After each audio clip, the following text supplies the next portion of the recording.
Yeah. Oh no!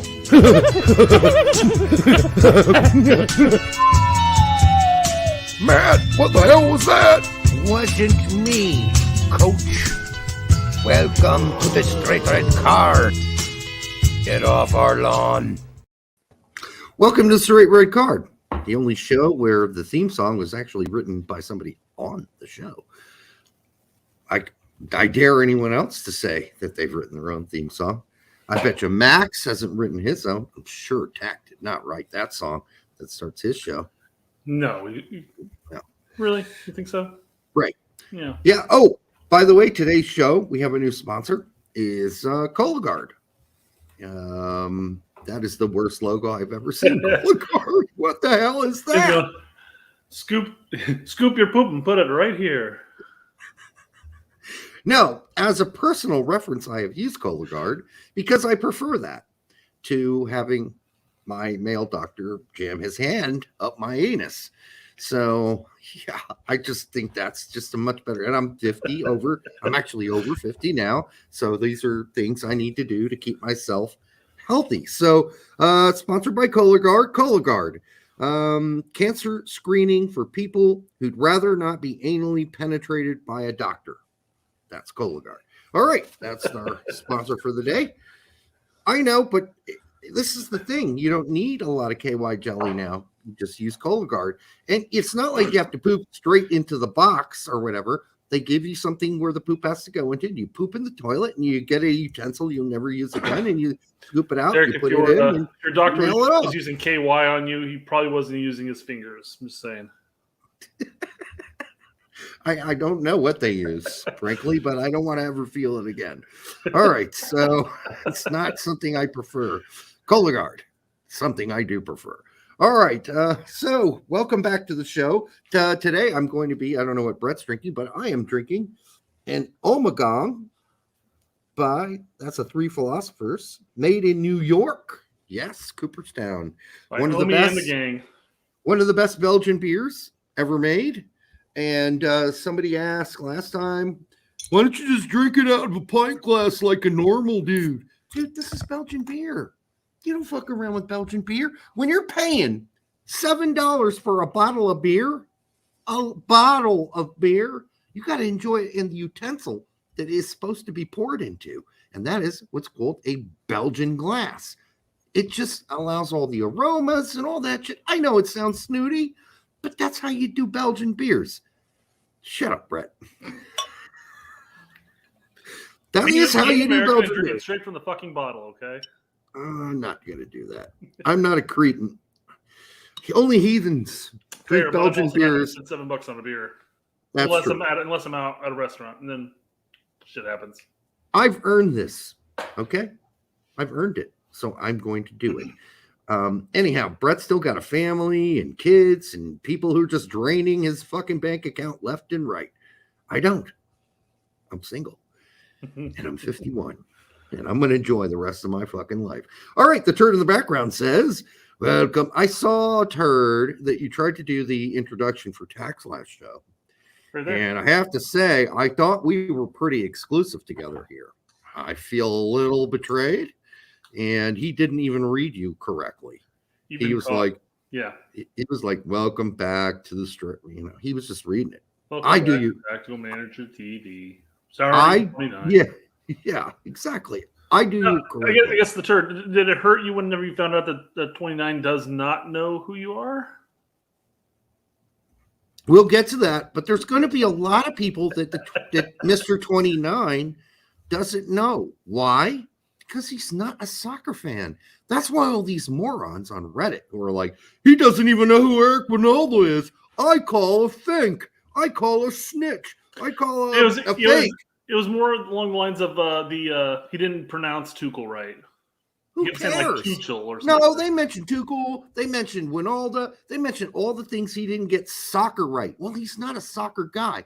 What he is a friend, apparently, of McKennie, and looks like he's a DJ or a musician of some sort or related to that field. And so, no, he's not going to know soccer, but he is going to know what people tell him. And that doesn't mean he's required to know who Eric fucking Winalda is.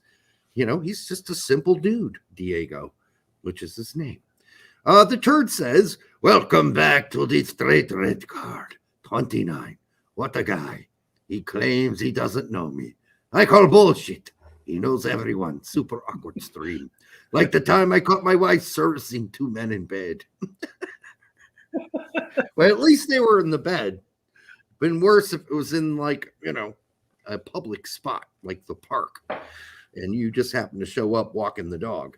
All right, Juan Salazar, thank you, my friend, for the $5. We really appreciate it. I'm doing my first improv show later tonight. I'm nervous wreck. Any advice? Wish me luck.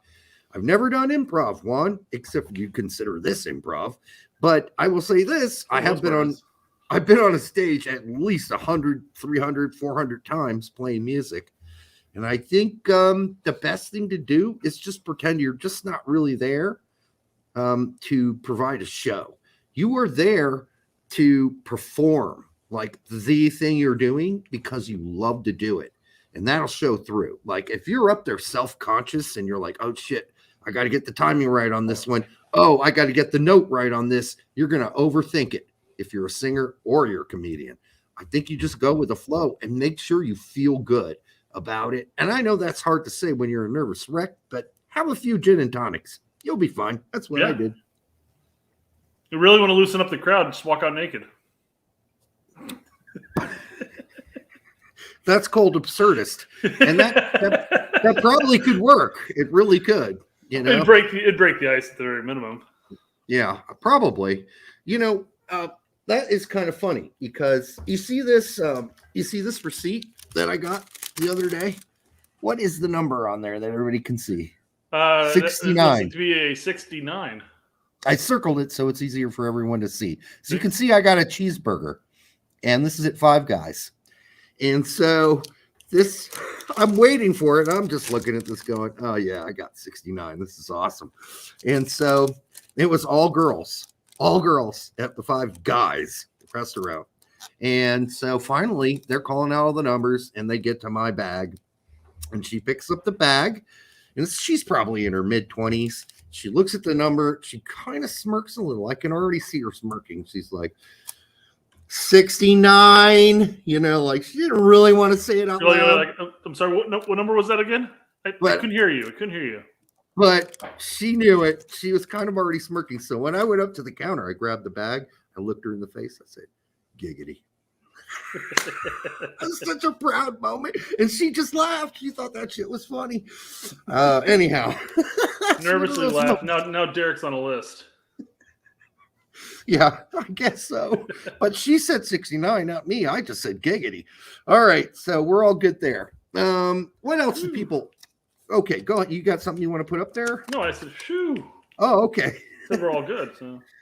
My diet. Someone said drink less alcohol. Well, when I was on a low-carb diet and I lost 55 pounds many, many, many eons ago, back when I was in my 30s, I drank a lot. Okay, I'm not recommending everybody drink a lot, but I still drank it. I drank vodka, which doesn't have any carbs, and with diet sodas. And I lost a shit ton of weight. So it's not just alcohol. Now, I agree. This kind of alcohol will make you fat as fuck if you continue to drink it. But I only have one during the show, guys. This is the only beer I drink. I drink a $7 beer in front of you guys as a toast to you for watching the show and in honor of you. All right. So, back in the day, and I say back in the day, I mean like thousands and thousands of years ago, people were actually paid in beer because beer at the time was much more nutritious. And it was basically eating literally liquid bread at that point. It was water because water could kill you back then. At least beer, when it was through the brewing process, was boiled. Mm-hmm. So it was healthier to drink. Like all of the people you know, our forefathers or whatever you want to call them, Jefferson, any one of those guys from back in those days, the Revolutionary War days and prior, like kids, women, men, everybody drank beer during the day. Now, I'm not saying it was any more than like 4%, but still they drank it because they knew it wouldn't give them the shits, the Hershey squirts, or give them any of that stuff you can get. Ever. Right. So beer was the national drink for many, many, many years. One last thing. There's actually a beer diet. Literally, there's a specific beer you can buy, and you're supposed to drink 2 of these a day. Mm-hmm. And it has all the nutrients is needed. It's very much a beer of old. Again, that's what people used to drink and consume for nutrients was beer back in the day. Well, your grains, your sugars, and it basically has everything in it that you need. I mean, for the most part, you couldn't live on beer probably. You get sick at some point. You get the occasional nut or berry. maybe a deer or 2 here and there, but predominantly beer. Is that a recommendation to the women? You get an occasional nut, you'll be fine. You put all the protein in it. I'm like, what's he about to go on a rant about? Could have gone 1 of 2 ways, huh? I'm like, get a little bit of nut. All right. So this is to Colin, who said, Derek, I thought you sat on all your songs. Yes, I did. In my band, the album that's out, those were songs I did sit on since 2004. They weren't up my butt, but I was sitting on them. Now, there are 3 prior albums that were released, both by Taltris in France. That's a label in Bordeaux. That was the European release. And it's called The Headless Horseman is a Preacher, but it was also released in the United States by Recordhead. So you can find these albums. Just go to Musical Family Tree, or I think that's what it's called. It's an Indianapolis website, and I'm not suing them, but they put all kinds of my albums up for free. So if you want to listen to the old shit, you can go do that. Musical Family Tree. Oh, and I was like, what the hell is that? Yeah.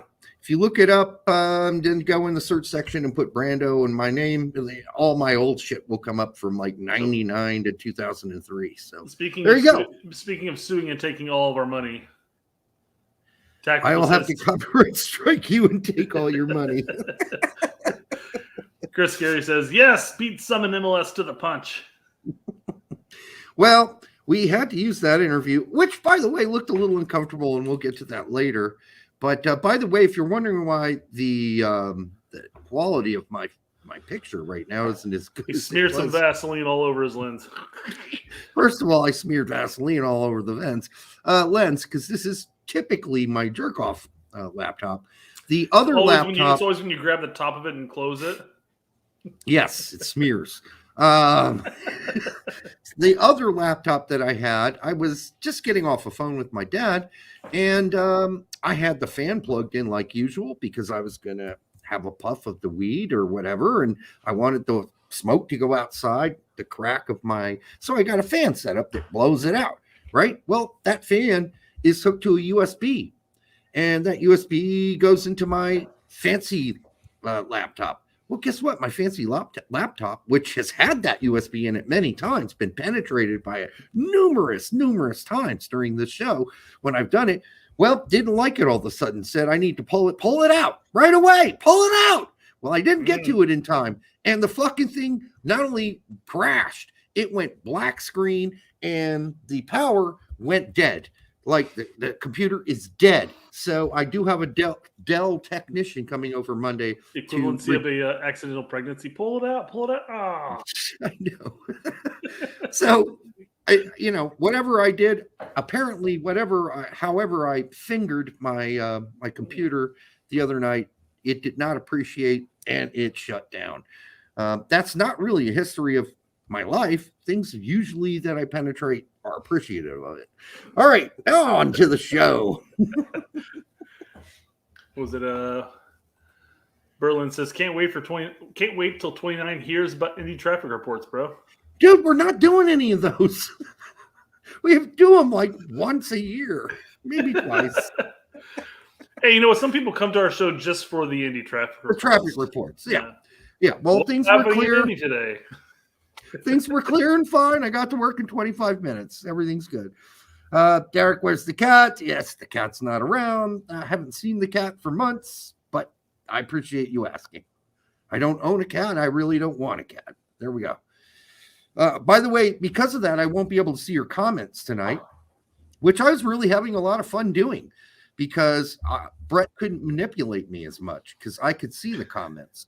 Now Brett's back in control. There's times where like you guys say something, and I'm waiting for the opportune moment to pull it up, and Derek all of a sudden is like, "Yeah, Berlin, I agree with you on that." Like, well, at least tell people what you're talking about. By the way, I just finished watching the Valencia match, and Musa and company got beat. But I thought Musa played pretty well for the time he was in there, and it's good to know that the new, even though what's his face is out of the picture. God damn it! Why can't I ever remember that little troll? That little he's like a hobbit. Your boy from Italy, Brett, the former coach of Valencia. Gattuso. Thank you. Oh my God, my boy. Yeah, he's my contact in Europe. That's who I get all my information from. Well, he played a lot next to your real boy Pirlo for the Italian national team, so I get it all mixed up. Anyhow, so he's not really your boy, but he's not there. And Musa started nonetheless, and I thought he was one of the best players on the team for Valencia, which isn't saying much because Real Madrid really dominated that game. And there you go. All right, let's move on to some. While we're talking about teams that are underperforming and not doing so hot, Venezia. No, not Venezia. No, that's while we're talking about teams. I mentioned because you Leeds. Not Leeds. No. Okay. Materazzo spotted at Hoffenheim Stadium. Could they be looking at making a coaching change? And could we have two Americans at Hoffenheim? Well, we do. We already do. They're called Che and they're called Brooks. Everybody forgets Che because Che just recently made a bench. But, yeah, he came in when the game was hopelessly lost for the most part for Hoffenheim in the last game. But yeah, we got Brooks there. I don't know. I'd be really surprised if that happened all of a sudden. I know Hoffenheim have had a rough season, but I don't know. I would like it because I like Materazzo. I'd like to see him get another job in the Bundesliga and not have to go down and coach some horrible other team like Greuther Fürth. Well, I mean, geez, if he does end up at Hoffenheim, and what an inopportune time to really make a manager shift, which is after the window ends. Yeah, and you bring him in; he's relegation bound already. Yeah, say, hey, save us! You did so good in Frankfurt. Hey, but Jesse managed to pull it off last season. It's true, he did. So it's doable, and we'll see if that happens. But it's not 100% or anything. But it's interesting that he was there. Got to make the guy that's actually managing him kind of go, well, what the fuck? What am I, chopped liver? Yeah. What else we got? But also, speaking of the transfer window that Materazzo won't have if he does take the job, Barcelona apparently missed out on the deadline of signing God, what the fuck's his name right now? Julian Araujo. There we go. Words. Okay. Missed out on signing him at a reported like 7 million euro or whatever, something like that. But they missed out by 18 seconds. Okay. Well, here's the thing that I'm hearing. I'm hearing there was a glitch. So there is like this port where all the teams go to make their deals. It's a port. And I heard it went down. And that's why the other deal with Chelsea and what's his face didn't go through either. But now FIFA or UEFA are reviewing those deals, and basically they might get to go through anyhow. It was a technical error. The ones that just barely at the end at the deadline didn't go through. A lot of people are crying technical problems with the portal. Well, it's funny though that Barcelona's would have been active to try to get Araujo in this sense because he wouldn't have been playing. He wouldn't be vying for a first team spot by any means. Hell no, he wouldn't. He's going straight to Barcelona too, dude. Absolutely, I know. But I'm just like, why even be concerned with it at this point? Are you concerned somebody might, swoop in the next window? Just make it be the next window. As a fan of LA Galaxy, I'm not sure what all the fanfare is about with Araujo. I don't get it. I'm impressed, but my balls aren't blown off watching him play.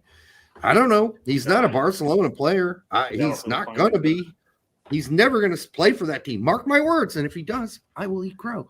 But I don't have any worries that I'm going to have to eat crow. How many times am I going to have to say this on this show? I am not worried about eating crow, but I will if I have to. I'm still waiting. Hold on. Okay. So Eric Gomez says, it would honestly be pretty hilarious for the whole U.S. men's national team versus English, I guess. Discourse if Barcelona essentially replaces Serginho Dest with Julian Araujo. My response is I'm still waiting for his inclusion with Mexico. Yeah. Come on. What are we smoking here? It's like this, we keep talking about Jonathan Gomez. Call me when he gets to at least to sit on the bench on a regular basis and watch for 90 minutes for the big boy team at Real Sociedad. There's no need to panic about any of these young players. Well, we don't have to panic about Araujo. That's over. He picked Mexico. He made the one-time switch, as far as I understand. That's done and dusted. So, hey, no, whatever off my shoulders. I'm not worried about it. Nope. All right. What the hell is up with my shit? I don't know. Colon guard, baby. Colon guard. Check it out. They'll check it out for you. Actually, you won't have to check it out. It's weird. My tweet for today's show does not show up on my regular tweets section. I've got to go to tweets and reply to see it. It's strange. Well, I've been telling you since I've got on Twitter that I think it's a stupid fucking system. I don't know. It makes no sense to me whatsoever the way it works. So somebody comments on something I said, but then I have to click on them shit to figure out what they're commenting on. It's stupid. I don't know why it's set up that way. Like, at least tell me what comment he's commenting on. Maybe it should have my comments that people are commenting on, starting with my comment, and show me all the people that comment on it. And then I can go to the next one and the next one. Since I'm only getting 14 notifications a day, like, I can go through each of those one at a time. No big deal to me. I guess if you're getting 200 notifications a day and you're a rock star on Twitter, maybe that's just too hard to do. I don't know. Yeah. I go through my notifications and I find stuff that's interesting, and I drill into it to find out where it came from. But that's just me. You just drill down in it. Yeah. All right. What else we got? Pop some stuff up here. Oakley dokley. Let's see here. Oh, speaking of relegation-bound teams, so many of them. Groningen? Why are we talking about so many relegated teams? Yeah. Venezia? Groningen. Venezia. Leeds? Sucks for them. Here's some stats, Top goal scorer, some assists, and chances created. And guess who's topping the charts? Yeah. It's just nice. Nice. He comes in, he's played a little over half a season, lead goal scorer, lead assist, it's weird. And then leading chances created, which would make sense. How do you think Ferreira would be doing in Groningen right now if he was in the same spot? Probably somewhere down here below 3. He'd be lucky to have half this. Really. I mean, he might have the same amount of chances, but he'll have half the goals and half the assists. The good news is that as relegation bound Groningen are, it's not Pepe's issue. No, it isn't. He's just going to continue putting forth the effort, continue getting some goals, although he's been on kind of a dry streak of recent. Keep putting those numbers up, and then somebody else will come knocking. Because I don't think he's going to end up back at Augsburg. You know what? If Augsburg do get relegated, which they may not, I think he'll go back. Even if they stay up, why did Augsburg pay all that money for a guy they're not going to give a real legitimate chance to? They played him like when he got there, they're like, yeah, we'll throw you in for a few games. And then they're like, nope, we're yanking you out. And then we're like, oh, yeah, we're just going to loan your shit out too.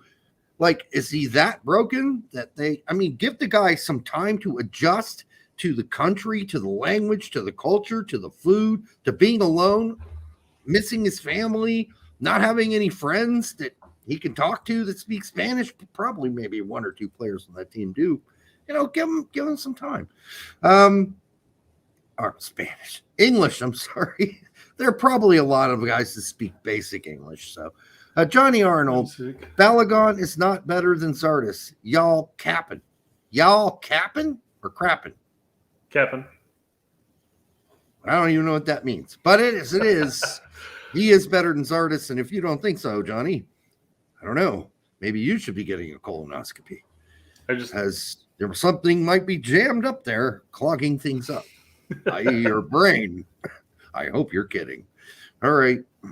What else we got? Berlin Americana. Haha. Pepe goes down. Boyd goes up.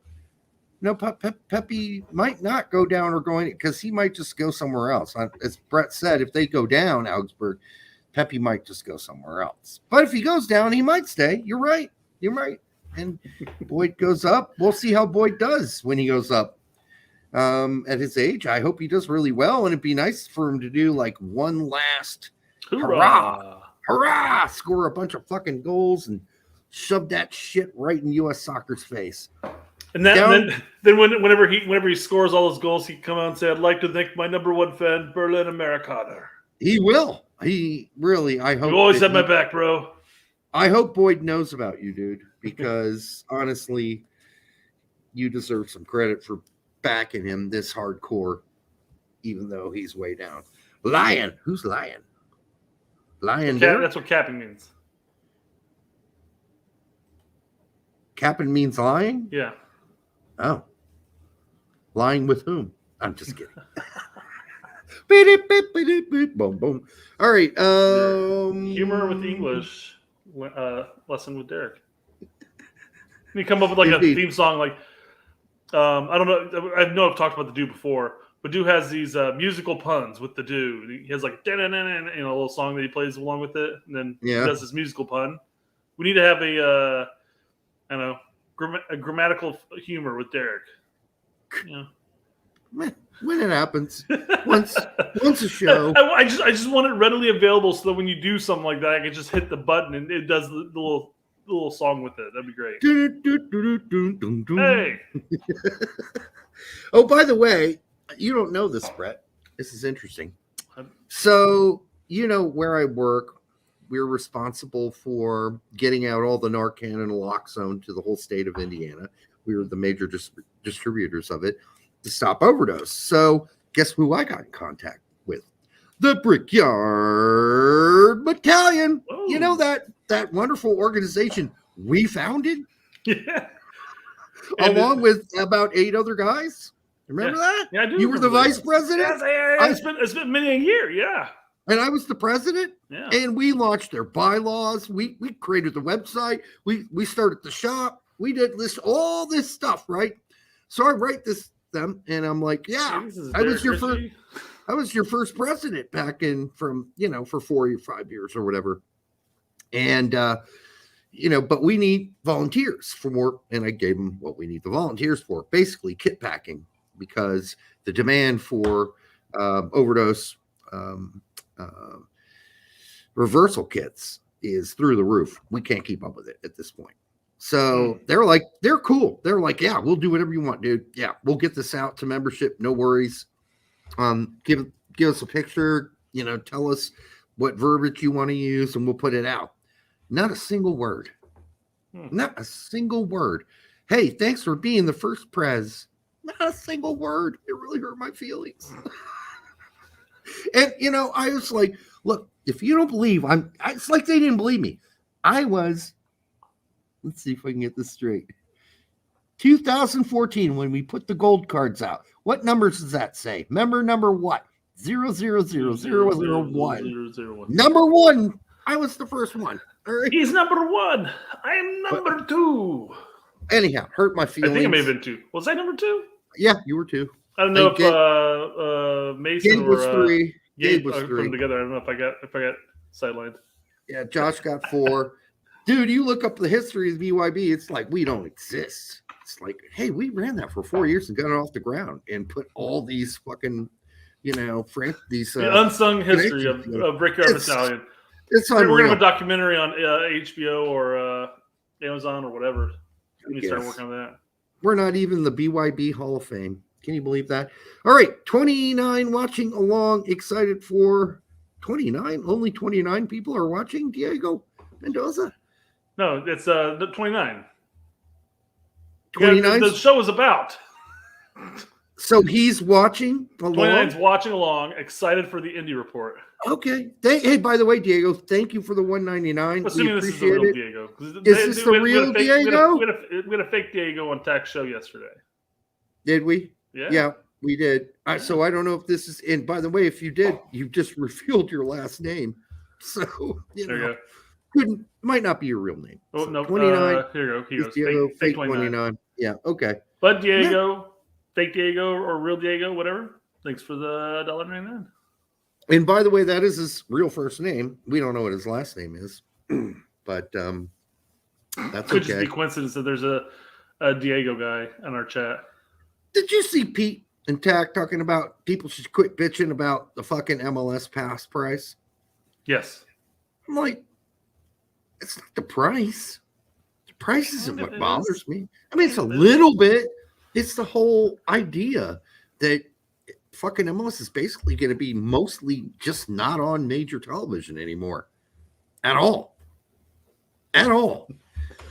That's not good to me. I don't think that's a good way to expose your sport. I guess their take on it really is that the whatever the price that you're going to pay for the MLS package is going to be for the diehards who want to watch all their team's games. There's going to be 40% of the MLS matches on regular TV. My problem is I want to be able to watch Chicago games when I want to sit down and watch it. If I want to watch Chicago, I want to watch Chicago. You'll be able to do that, though. I will, because we're paying for it. Yeah, we are. So, but, if I'm my brother, let's just take my brother. My brother's not like, he'll watch the World Cups. Sure. But he's not like, but he'll watch things. He'll watch some MLS. Like if he's on and he's flipping through the channels and there's nothing, like he hates baseball now. Baseball's boring to him. Hockey he loves, but it's not on. If he finds a fucking MLS game, he'll watch that shit. He'll just watch it. And then he'll text me about it. Who's this so-and-so fucking dickhead at LAFC? And I'll let him know who it is. But that kind of fan, connection thing is going to go away. I know you're saying there's still going to be 40 games throughout the year. So I guess it's not going away completely. It'd be interesting to go back and take a look to see when they were with ESPN. Well, ESPN didn't care. I know. I'm just saying how many of their games were actually on TV? I guess you have to throw in like Telemundo or one of those Spanish channels that almost always had a game on a week. Unimás, maybe. But it's. I wonder if you go back and look at the numbers, if ESPN threw out 40% as well, and then nothing basically changes because unless you pay for ESPN Plus, you don't get to watch all the games. Mind you, ESPN Plus is also $4.99 when you bundle it. Even before I had ESPN Plus, there were always a couple games on the weekend to watch and a Fox game to watch. So there were at least a handful of games to watch. So we'll see how that goes. If somebody wants to go back and do the numbers, but by the way, Balogun at Reims scored. Reims. I think it's Reims.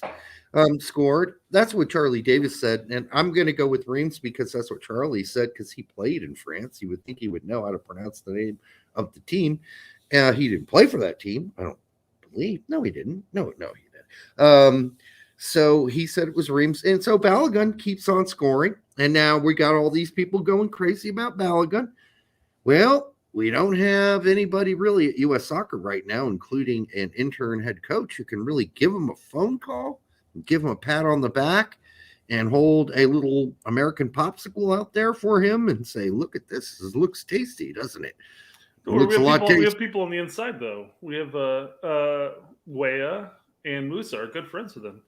Well, I'm sure they're in contact with him. Start pouring that honey in his ear. This is more 29 action you're sprinkling here. And I'm sure Musa is in contact with him because we do know, even before 29 sprinkled his magic, that was a contact that was already an ongoing thing for obvious fucking reasons. They both grew up in the Arsenal Academy together. The Weah connection was a little more interesting, but I'm glad there is one, and I do think there's hope. But I know everybody wants to rush it, but it's not going to happen because there's time is on his side, not ours. Well, and that's and we're going to be covering this here shortly, but that's basically what Diego said, anyways.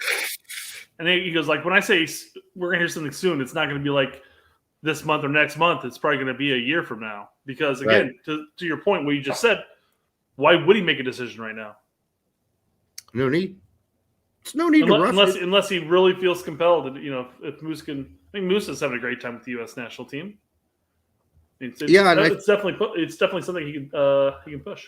It's a bonus for us to have Musa on this team because – that will really help with Balogun, although it is now absolutely clear that he turned down Greg at least 2 times and maybe 3 on a call-up. So, but at least Greg was out there trying.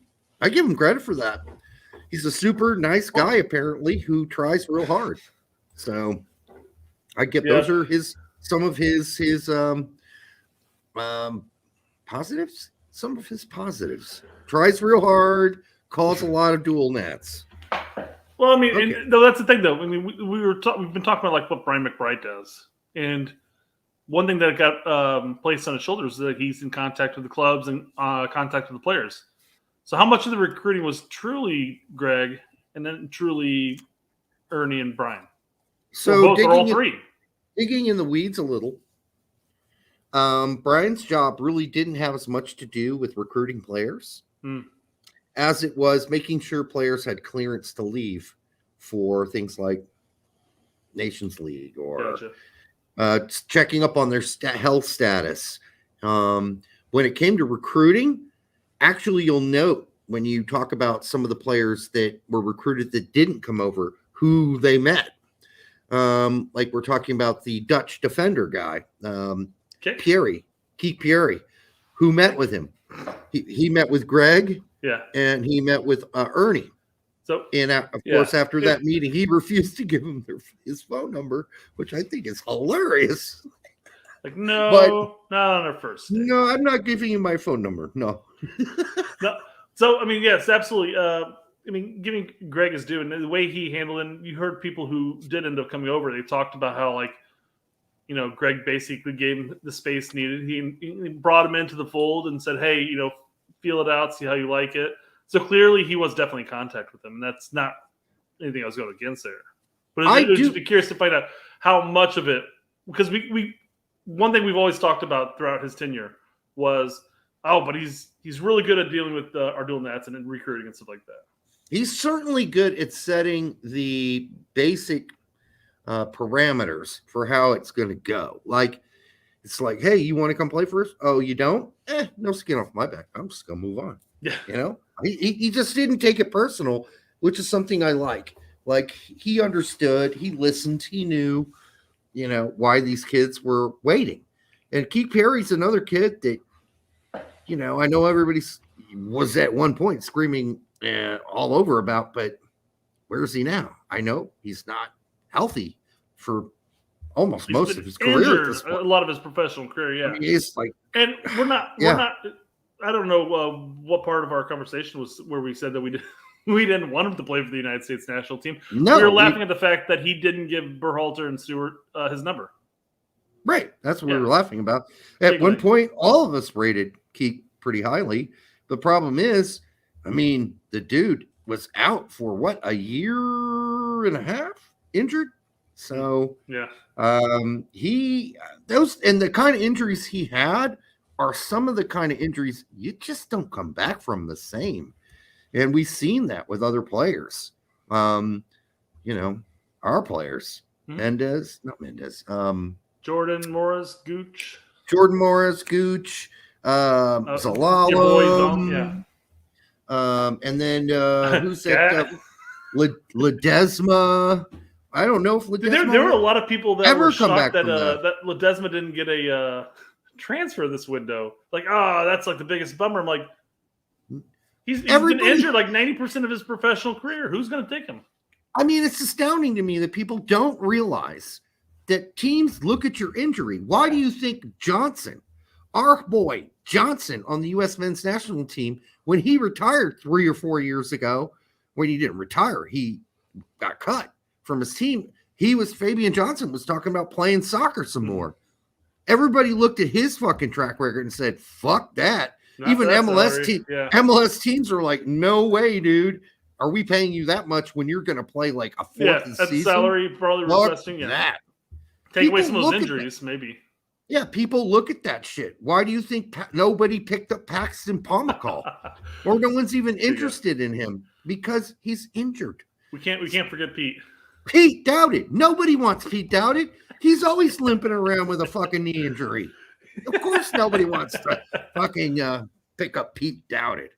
I love that's not even his real name. That's hilarious. Not his real last name. But everybody knows that by now. Do you guys know Dante Seeley from Young PSV? Yeah. Not personally. Yes, we do. I mean, not personally. I haven't stroked his cock or anything, but I do know who he is. And I think he's a relatively serviceable player that nearing the age that he's getting needs to really step up and prove that he's more than just a young PSV player, but a player that is progressing towards the big boy team. And I'm not sure we've seen that yet, but I hold out hope for him. Sure. I hold out hope. We didn't put him on the forget about this fucker list. We didn't. So. Chug, chug, chug, chug. Yeah. It's just a sip. All right. What else we got? Well, I mean, we've already started diving into the whole Balogun conversation. Do you want to just jump into that, or do you want to talk about McKennie to Leeds first? I mean, they kind of all coincide together. Balogun we're practically done with. I don't know what else we can add except for the fact that he's obviously on a hot streak. Is it just a hot streak? Is it something like, I mean, I know Tack went into the XG and all the stats the other night, and that's all that shit's fine. It does look like this isn't just a hot streak, but sort of a consistent pattern. But do we want him? Yeah, I want him. Yeah, who the fuck wouldn't? Am I in heat about it? No, I'm not. I'm not that hot about it. Yeah. I mean, I would like it when it comes, it will come. That's what she said. And so I think that's how we all need to think about this. It doesn't need to happen immediately. Sometimes the best got to wine and dine the guy. Sometimes the best finishes are the ones that take the longest. You know what I mean? What about Sting? What did Sting do? What's the I'm spacing it right now, but what's the don't stand so close. The pleasure, the type of sex that lasts for like hours, like it's tantric sex. That's the big goof on him is like that. It takes him like 4 hours to complete or something like that. Well, put me right in there with Sting, because for me, it was a good 3 hours. It was a fucking, that's how I like to do it too. So me and Sting, we got something in common. Now, listen, not anymore, guys. Sting, really? Not together. No, sorry, my bad. But yeah, I mean, not anymore, guys. I'm 51. Obviously, those days have passed me by. So you wonder why Derek wants to get off the show so badly, because he doesn't get to go to bed till 2 a.m. afterwards. So no, it takes him 4 hours to rub him off. No, it certainly does not take. That's the great thing, that the rubbing off thing is much faster. It's much more time. Welcome to the TMI portion of this show. No, I'm just saying it's better. But if you're going out like with a real hottie and you're just going to go on for 3 hours, there is nothing fucking better than that, dude. There really isn't in life. All right, the turd in the background says, "Welcome back." Stop. Wait. Yeah, we've been talking about Balogun, and I feel like that's just the proper jump off back into the 29. We can talk about Weston later. Okay. So where's your time stamps at these? I didn't do any. Did you? You said you were. I know, but I figured, why don't we just play the whole thing and just pause it? It's like 15 minutes, 20 minutes or so, man. Is it? Yeah, the dude jumps in like 14:50. It's like 25 minutes, man. That's okay. It's only 45 minutes in. Let's do it. When I started my business in 2011, I chose Wix. Shut up. Is that dog dead? Am So I we too far finally from the brought you camera? here. Tag, am I too far from the camera or no? You can get closer if you want. Yeah, what But- the fuck? Okay, You'll be just able stop to it see it. right away. So It's before, like lying down on the floor or something, man. What the fuck is that setup? Why is he 15 yards from the fucking camera and sitting up against, I guess, a closet door or a door or something? I don't understand it. That's not how people do this. Like, they do it like we're doing. You stand close to the camera so you can be heard really clear. I don't know. It's like this guy's never done his fucking Zoom call in his life. That's my first thought was that's just weird. Why is he? balls in this, aren't you? Did he want to show off his whole shirt? I don't know. The whole shirt? I don't know if it was necessary. Well, I mean, it's look at the camera angle. So I mean, clearly it's either a tablet or it's a phone because it's a portrait. Because I mean, I know he's got his phone in his hand, but he's either has a second phone or he's got a tablet running this because no other way you're gonna get portrait on that. 'Cause you Yeah, can I tell don't. it's typical camera angle how it views, and this is up and down. It's like he's making it short. I get it. Even trash can Jimmy Conrad, when he was filming from the trash can, had a better setup than this. So I don't know. This is just weird. I don't know why he's backed up like that. Is he a sniper? Doesn't want to be close to windows? I don't know what's going on here, but that's weird. No, seriously, Starter. This isn't the real. This isn't the real Diego, right? If you are the real Diego, if this is your answer, I don't do Zoom. It's pretty obvious you don't do Zoom. I don't know where you're going. It's like, hi, are we starting the show? Okay, hold on. I got to move. Oh, hold on. All right, let's do the show. It's Homer Simpson sinking into the bushes there. All right, let's continue. I'm sorry. I found that weird. Still need to check my Twitter. I didn't see shit. Maybe I missed it. Okay. Shit's easy to see though. we even start, you showed up, so everyone can understand. Seriously, 29. this is like Am I allowed to say your man. actual Are we really name? gonna do this? Yeah. Diego, okay. 29 is his Twitter thing, bro. Yeah, he got known as 29 on Twitter. He was brought into a Twitter space by Jay Hernandez that you guys saw here in the channel before. And he was claiming on the Twitter space that he was friends with Weston, right? And he had a lot of information. He broke a lot of news there from camp. And at the time, obviously, a lot of people were skeptical. Actually, Jay and even There he is. a lot of people in the space got called some Hold on nasty one second. things for even having. Yeah. Okay. This legit Diego in the chat actually. Hey, Oh, Diego, no how you doing? shit. Yep, he What? DM'd. The new DM doesn't just automatically appear for me for whatever fucking reason. Well, Yeah. that is awesome, Look at Diego. my phone, Welcome to the dude. fucking show, man. So yeah, we're gonna go through this and see how it all worked out. You should have got closer to the camera, man, though. I mean, you're a decent looking man. You need to get closer to the camera. All right, what we got? Having that Twitter space. But time went on, and some of the things that you said, even at the time, some of them weren't 100% true, but a lot of what you said was, and it was even before it came out. And then we come on to the Weston saga, and people like to hear this or not, Diego, or 29, I think almost everything about Weston that he reported, Fabrizio Romano would report a couple hours after. Okay, Yeah, and I mean, if anyone doubts me, I have the Brett, screenshots. He was We can start doing like 5-second jumps. Can we do that? 5-second, 10-second jumps. Do you have that button? Yeah, it's called my right arrow on my keyboard. You mean you're going to manually do it? Yes. How else would you skip forward? I don't know. I thought maybe you had a magic button. Watch. I mean, Oh, there it is. 5 seconds. Oh, felt good, guys. the point is that this is true. Even when Tack was saying, okay, there's this guy out there saying that it's the Reynas, but we are not going to go there yet. And that was smart. That was smart to wait and not jump all over just because this new guy you'd never heard of was saying it was true, right? That made sense for TAC to be conservative there. But the fact is that it was true. It was the Reynas. And 29 sort of broke that shit, right? And he was the one who broke all the crying at the fucking game or at the fucking World Cup from Berhalter. I'm not from Danielle Reyna, right? We've brought it up a number of times when talking about GeoGate, is that there are a lot of holes in the timeline that USSF, Berhalter, and even the Reynas have brought out.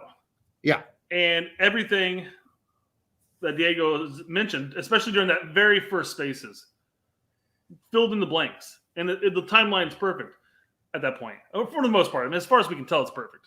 There was But the thing is that a lot of people don't run with the right timeline in the end, and that for GeoGate. And you have people like, oh, they blackmailed and all that shit. Bullshit. Yeah.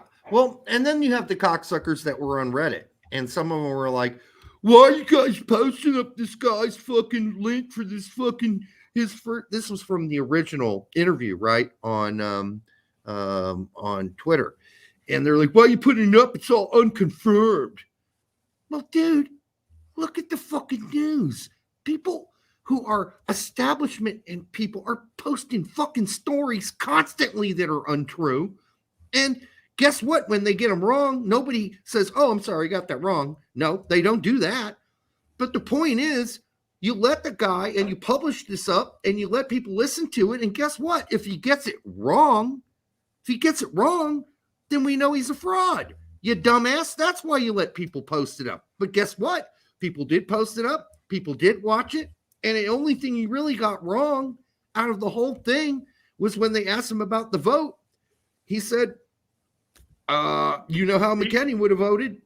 And he didn't say there wasn't a vote. Maybe McKennie never told him there wasn't a vote. Maybe they never discussed it before. He talks about that in this. He's like, the only thing, just as far as like how he worded it, is that he didn't correct in that sense. He said, if there was a vote, this is how how you would have voted. Right.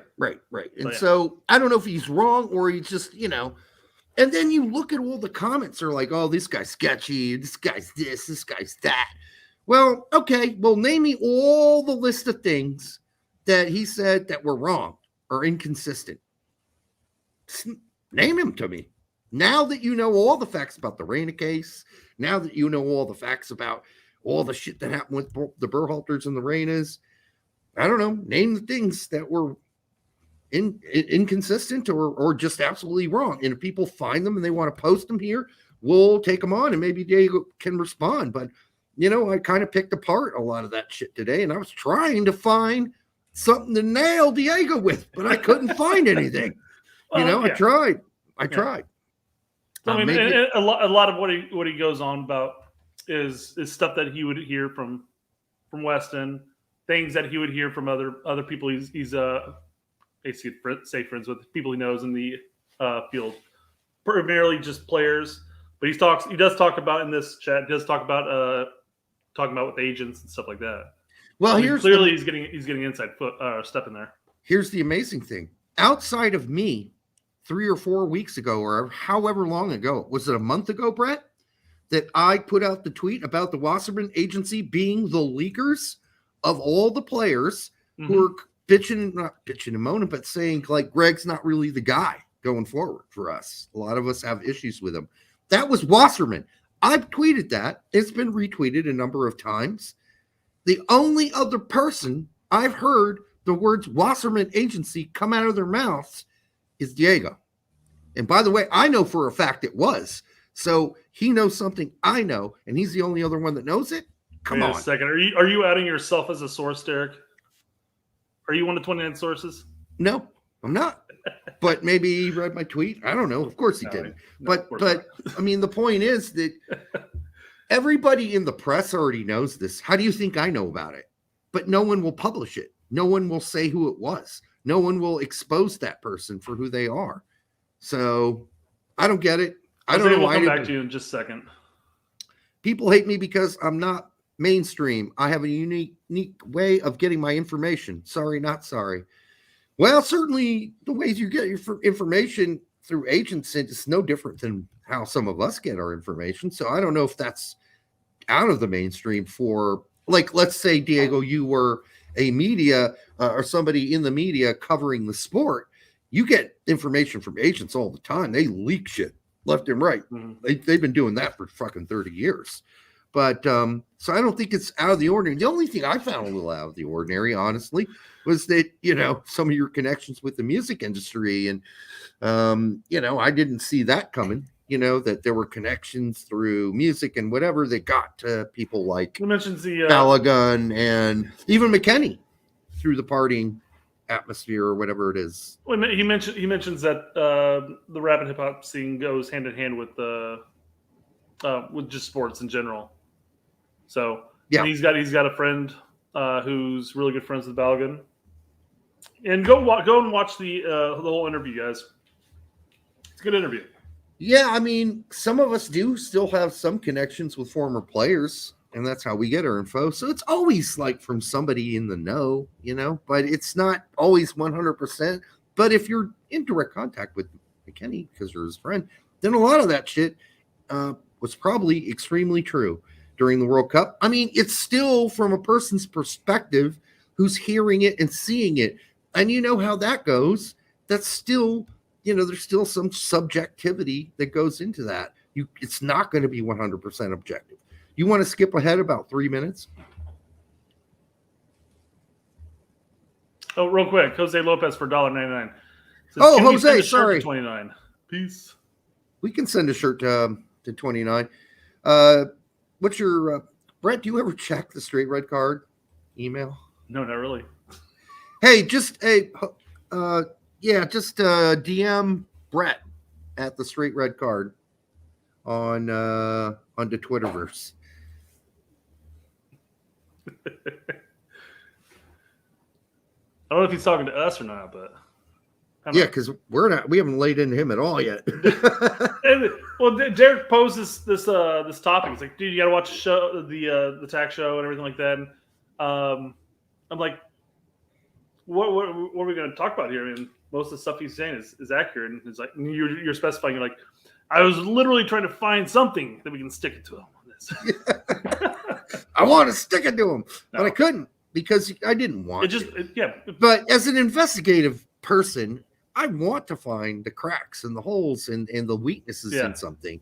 That's why, when we read Jeff Carlisle's last article that he's never going to apologize for. Yeah, we took Jeff to fucking task for that shit because that was a fucking bullshit article. And we talked. The first version was. Yeah. Well, we talked about that ad nauseum in the sense that this is how just like YouTube videos. YouTube videos, when you post it, 90% of your views come within the first 24 to 48 hours. But same thing happens with articles too.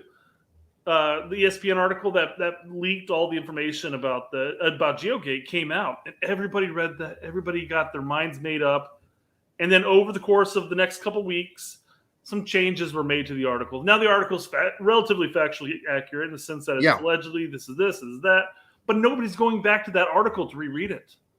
And yet, and mind you, we don't make changes to our videos because we're never wrong. But if we made a change to a video, nobody's going to go back to that video unless we advertise that we made a change to that video. The stain of that original article stained Claudio Reyna to the point he no longer has the same job he had, still has one, but it became blackmail all of a sudden, and that's ridiculous. That's just fucking ridiculous. It's the narrative's still being pushed throughout Twitter. People still bring up the Reyna's blackmail Berhalter. I'm like, no, they didn't. Shut the fuck up. Nope, no evidence of that whatsoever. That may be my first F word of the show. You did. You've done really well. Fingers crossed we're going to get money this time. Ad revenue, I feel it. By the way, yes, we are getting auto limited. Auto limited on every single show because of our cursing. I threw on monetization before the show started, and I was waiting to see if it was going to go to limited immediately. I was just auto, see what happens. We're on a list somewhere. Yeah. All right, let's play this deeper in. The one thing that I said wasn't accurate was it a vote? I was asked if there was a vote, what would have been Weston's vote? I said, I don't know if there's a vote, but I know what Weston would go for, and it would be not really a mistake for his boy Gio. Yeah. Mm-hmm. So, because I remember my response to that, I was just laughing. I was like, "Come on now, bro. You know what Weston voted. Like, you know what he voted recently, bro." And it's just like, to me, that's ugly, bro. Like, There's even an account, bro, that this is decided to hate put that my he girlfriend's gets. name out there, bro, and consistently just talking about her, bro, and it's pretty Oh, no, disrespectful. this I is- know I do get on the spaces and joke about my girlfriend There you go. That's because there's a little story behind one of the. So he talks about how like he's getting a lot of hate on the social medias. Yeah. And that doesn't bother him. He's got thick skin. But then all of a sudden, you know, there's an entire handle that just talks about his girlfriend or whatever. Yeah, that's not cool. Although I will say, Diego, chill on the bros, man. You're out broing Aronson. That dude says bro every third word, and you're out broing him. just for the future. Just chill out on the bros. We know it. We get it. It's hard. Yeah, Derek, You're under pressure. I You're feel live. like it'd be like Derek, stop talking about balls so much or something like that, you know? Dude, I don't talk about balls that much. I don't be like, hey, Brett, man, balls. My story is balls. You know what I'm going to say next? Balls. So, I don't do that. But, the bro meter is up on this one. I like to do all the bros in a row. It's okay, Diogo. I'm just busting your balls, man. All right, what else? What I mean? Look at that. Yeah, I did say Right balls into the balls. right there. Just straight to the balls, as normal. Information I be getting told, and ever since the spaces, bro, I definitely decided to dip my toes into my connections. Like, so here's the thing. People just know me on Twitter because of the spaces. And after the spaces, it was Weston. Mhm. I have a whole life outside of this. If these people don't follow me on Instagram, if you don't follow me on Instagram, if you do follow me on Instagram, you would know that I am heavily involved in entertainment. I have a lot of relationships in LA, rappers, artists, celebrities, and these are things that I consistently weekly post on my Instagram. So he's if a this was an producer Instagram thing, bro, I of would some have zero. sort. He's got to be a producer of some sort. Got to be, like of music or I don't know. Is he a manager? Can't be a manager, but maybe he could be. But I see him more as like a music involved in sort of the music entertainment industry somehow. But maybe Diego will tell us what he does for a living. Generally, he's just dude. How do you make money out of being just a well-connected person? That's hard. I mean, I know a lot of people, but none of them are handing out straight dollar bills to me for just knowing them. So I don't know. You better start though. I would love it, dude. People called me the original influencer back in the days, especially in those Indy 11 days and the BRI days and all the days where I just seem to know everybody on the planet. That doesn't really make you money. How much money did we make off the first straight red card show? Like back the 2000s, early 2010s? $500?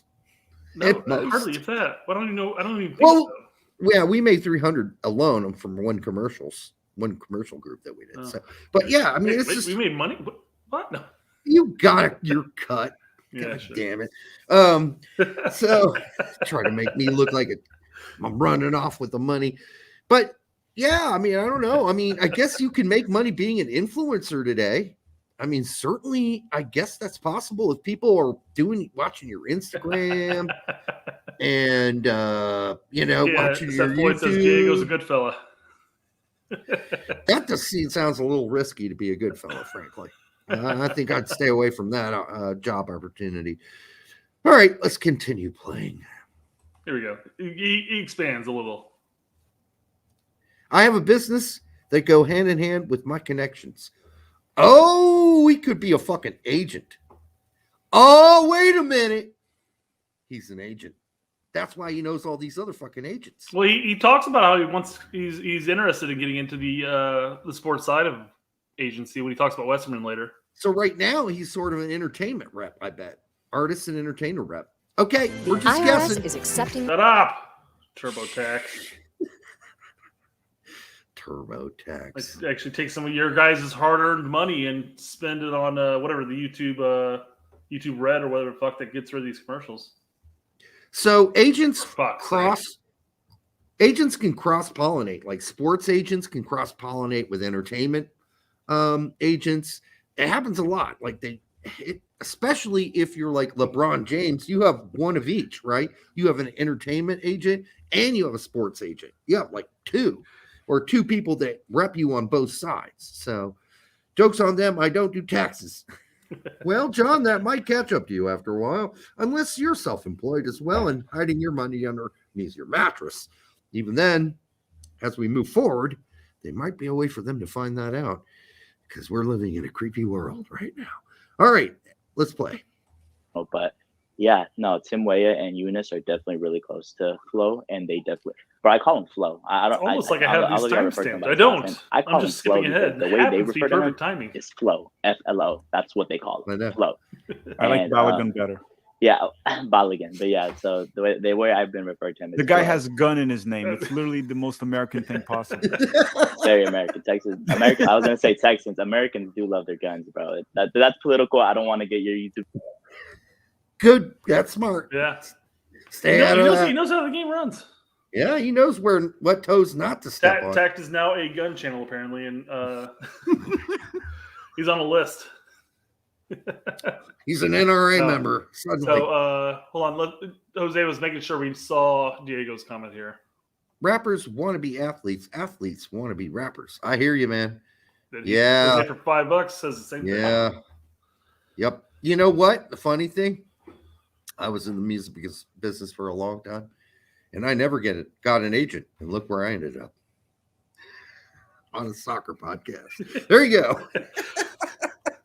But think about all the big bucks you're making now. Yeah, exactly. Jose Lopez, $4.99. All rappers want to be athletes, and all athletes want to be rappers. Okay, maybe Jose. Somewhat true. Somewhat true. Because oh, shit, I didn't see him put that. Really? Are you serious? Are you guys conjoined twins? This is crazy. All right, let's keep going before the night gets too old. It's a good spot right here, I can tell. Fake news. So now we know. Now we know. So it was one of Wes's friends from. We gotta go back. Yep. Christian out of on the U.S. side of things. And Diego, there's no coach right now that's reaching out to him. Okay, that's the important part, guys. Can we just like end this rumor right now? It's like, were the rumors true about Weston Pulisic's sister? They were not true. And Diego, that's false, brother. That's false. Why be lying? Weston lying, Diego? I've known each other for a long time, bro. He would never cross that bridge. And even if they were together, it would definitely been something consently, not something that would consently. That's a new word. Field, but those are rumors, bro. And there's no truth it works. Those are rumors, and they should probably be ended because they're fake. And because consently is a great word. It's not a word. I've been known to have breadisms, is what people have dubbed it, or make up a word. That sounds like a word. It should be a word. It's consensual. I know what you're saying. Yeah. It worked. That's the thing. It worked. Everybody knew what the fuck he was talking about. Like I said, I have those all the time where I say a word that should be a word. No. Why isn't that a word? I'm starting it now. That's a word. So what he's basically saying is if McKennie did bang Pulisic's sister, it was definitely consensual between he and Pulisic's sister. I don't think anybody was saying it wouldn't have been. I don't think that's the question. The question was whether or not he actually banged her. And I think he should have stuck to the original answer, which is no, that did not happen. Instead of saying, but if it did, it sure as shit would have been consensual. Well, I hope so. You mean McKennie's? He's there's possibility he could rape somebody. who's the EPL guy that just got off of his alleged or quote unquote alleged rape charges? I don't want to even guess, dude. You're gonna make me guess. Name an English soccer player who. You're gonna start throwing out names. John Terry. No, not him. Frank Lampard. No, not him. Yeah, I'm not going to do that. We're in a lawsuit, no doubt. Greenwood, was it? Yeah. Everybody's saying Greenwood. You know what? If you're going to come to the show, Brett, with rape accusations, you might want to know who the actual. I had no idea we were going to talk about rape accusations. I would have saved it. It was all over Twitter. Dude, you need to be prepared for everything on this show. Because it could go anywhere at any minute. All right, let's get back. Charges got dropped, and everybody's talking about I wonder how many millions of dollars he got paid out, or she got paid out. Well, the point is that allegedly paid out. That Weston probably did not have sex with Pulisic's sister, but if he did, it was consensual. Diego, no, just and those are rumors, and they should probably be ended because they're fake. And because specifically, and these rumors came out of Nashville back when he got suspended. I was in Nashville. I was there. Like, hell yeah! I can show you receipts, brother. I got my phone right here. I can show you receipts of Nashville. I love this guy. The person that was allegedly involved in Nashville West is actually one of my good friends from Dallas.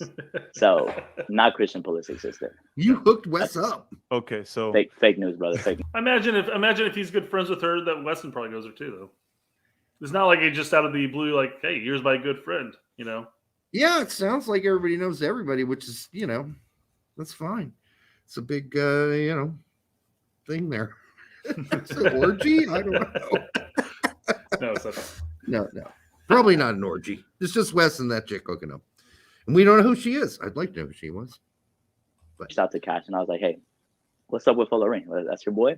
And she said, that's my man. It's like, he's dope. He's a soccer player. And I was like, yeah, I know he's a soccer player. I'm a fan of his. And she said, word. I'm like, yeah. And I was like, I need you to do me a favor. And she was like, what? She's like, I need you to link us. Like, just go ahead and link us. And she was like, what do you need? And I was like, I just want to get linked with him. And she was like, well, he live over there in France, don't he? And I was like, yeah, he plays over there in France. Cash is a rapper. She has no idea about soccer. She don't know nothing about soccer. And you don't either, like, really. Yeah, not a whole lot.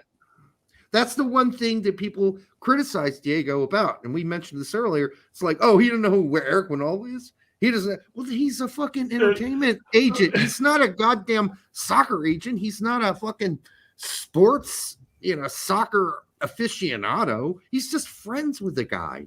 It's no requirement for him to know all that. Quite frankly, I mean, unless you're always on Twitter, you might not know who Eric Winalda is at this point, unless you grew up with him. He's the old Eric Winalda, the old man on the hill. Yelling at clouds, it's fine. Properly. Oh, poor Eric. He's got the inside track. He's got the inside track too. One thing I've really come to realize. I don't want to back you up on that, Derek, because I wasn't sure if that was accurate or not. But you were saying that's what people were saying on Reddit. So he didn't know pronunciations. He didn't know Eric Winalda, and a bunch of people mentioned he didn't know one or two or whatever pronunciations of names or whatever. You do a podcast with a guy who can't pronunciate names. That's true. I mean, I can't say shit. But to use that as the basis of your argument that this guy's full of shit. Just because he doesn't know how to say certain names and because, he doesn't know who Eric Winalda is, that's it's a straw man argument. Why don't you take on what he says one-on-one and say, this is what he said, and I can prove that what he said here is absolutely false. And if you can do that, I will listen to you because I tried to do it to him. So if I can't do it to him and you can help me do it to him, you let me know. But so far, I can't find shit. So here we go. Let's see where it is. Agent, just tell her, hey, get Balogun to play for your country. You're American. Yeah, that's crazy. She's gonna say, what the hell is going on in my comments? She is on tour right now, so she'll appreciate the love. Go follow Cash Page. She's on tour right now. Her Dallas show just got rescheduled last night because there's a winter storm. But I'll be seeing her tomorrow in Houston. So I'm expecting you to update us during the summer if that happens. It's kind of funny looking at Tack looks a little uncomfortable through some of these parts, but it's kind of funny because he has no idea who he's talking about. And I wouldn't either. I would no clue. And I go back and I have a long hip hop history and I have no idea who any of the new people are. Like I stopped right around Wu-Tang Clan. I haven't listened to shit since Wu-Tang Clan and maybe RZA's solo albums. Other than that, dude, I don't know anything. So I'm kind of with Tact at this point. I'd be like, I don't know who he's talking about. I don't know who these celebrities are. I have no fucking clue. Anyhow, keep going. 1 sec. What are you looking up? When you say 1 sec, you have to say why you're saying 1 sec.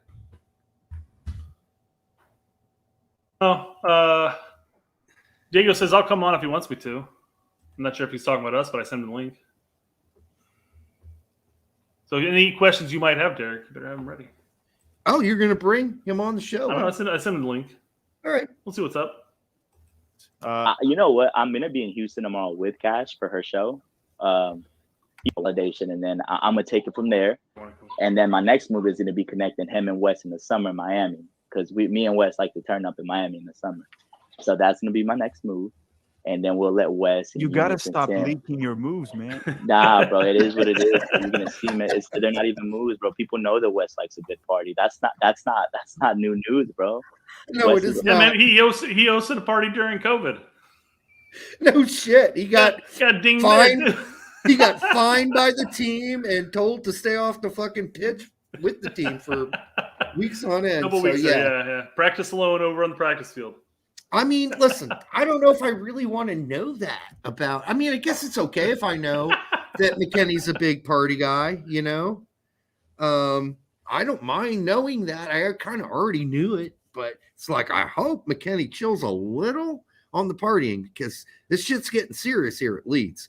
So, you know, they're at the bottom of the table, so they need like the most professional McKennie possible. I mean, you know the lady is in England. Come on, he's fine. Dude, I know myself at his age. It's ridiculous. There's no way I would have been totally unreliable. Yeah. But you know, it's soccer biz at this point. So all right, Diego, 5 minutes. Okay. Yeah, I don't think I have any questions for you necessarily. Like So this could be really short.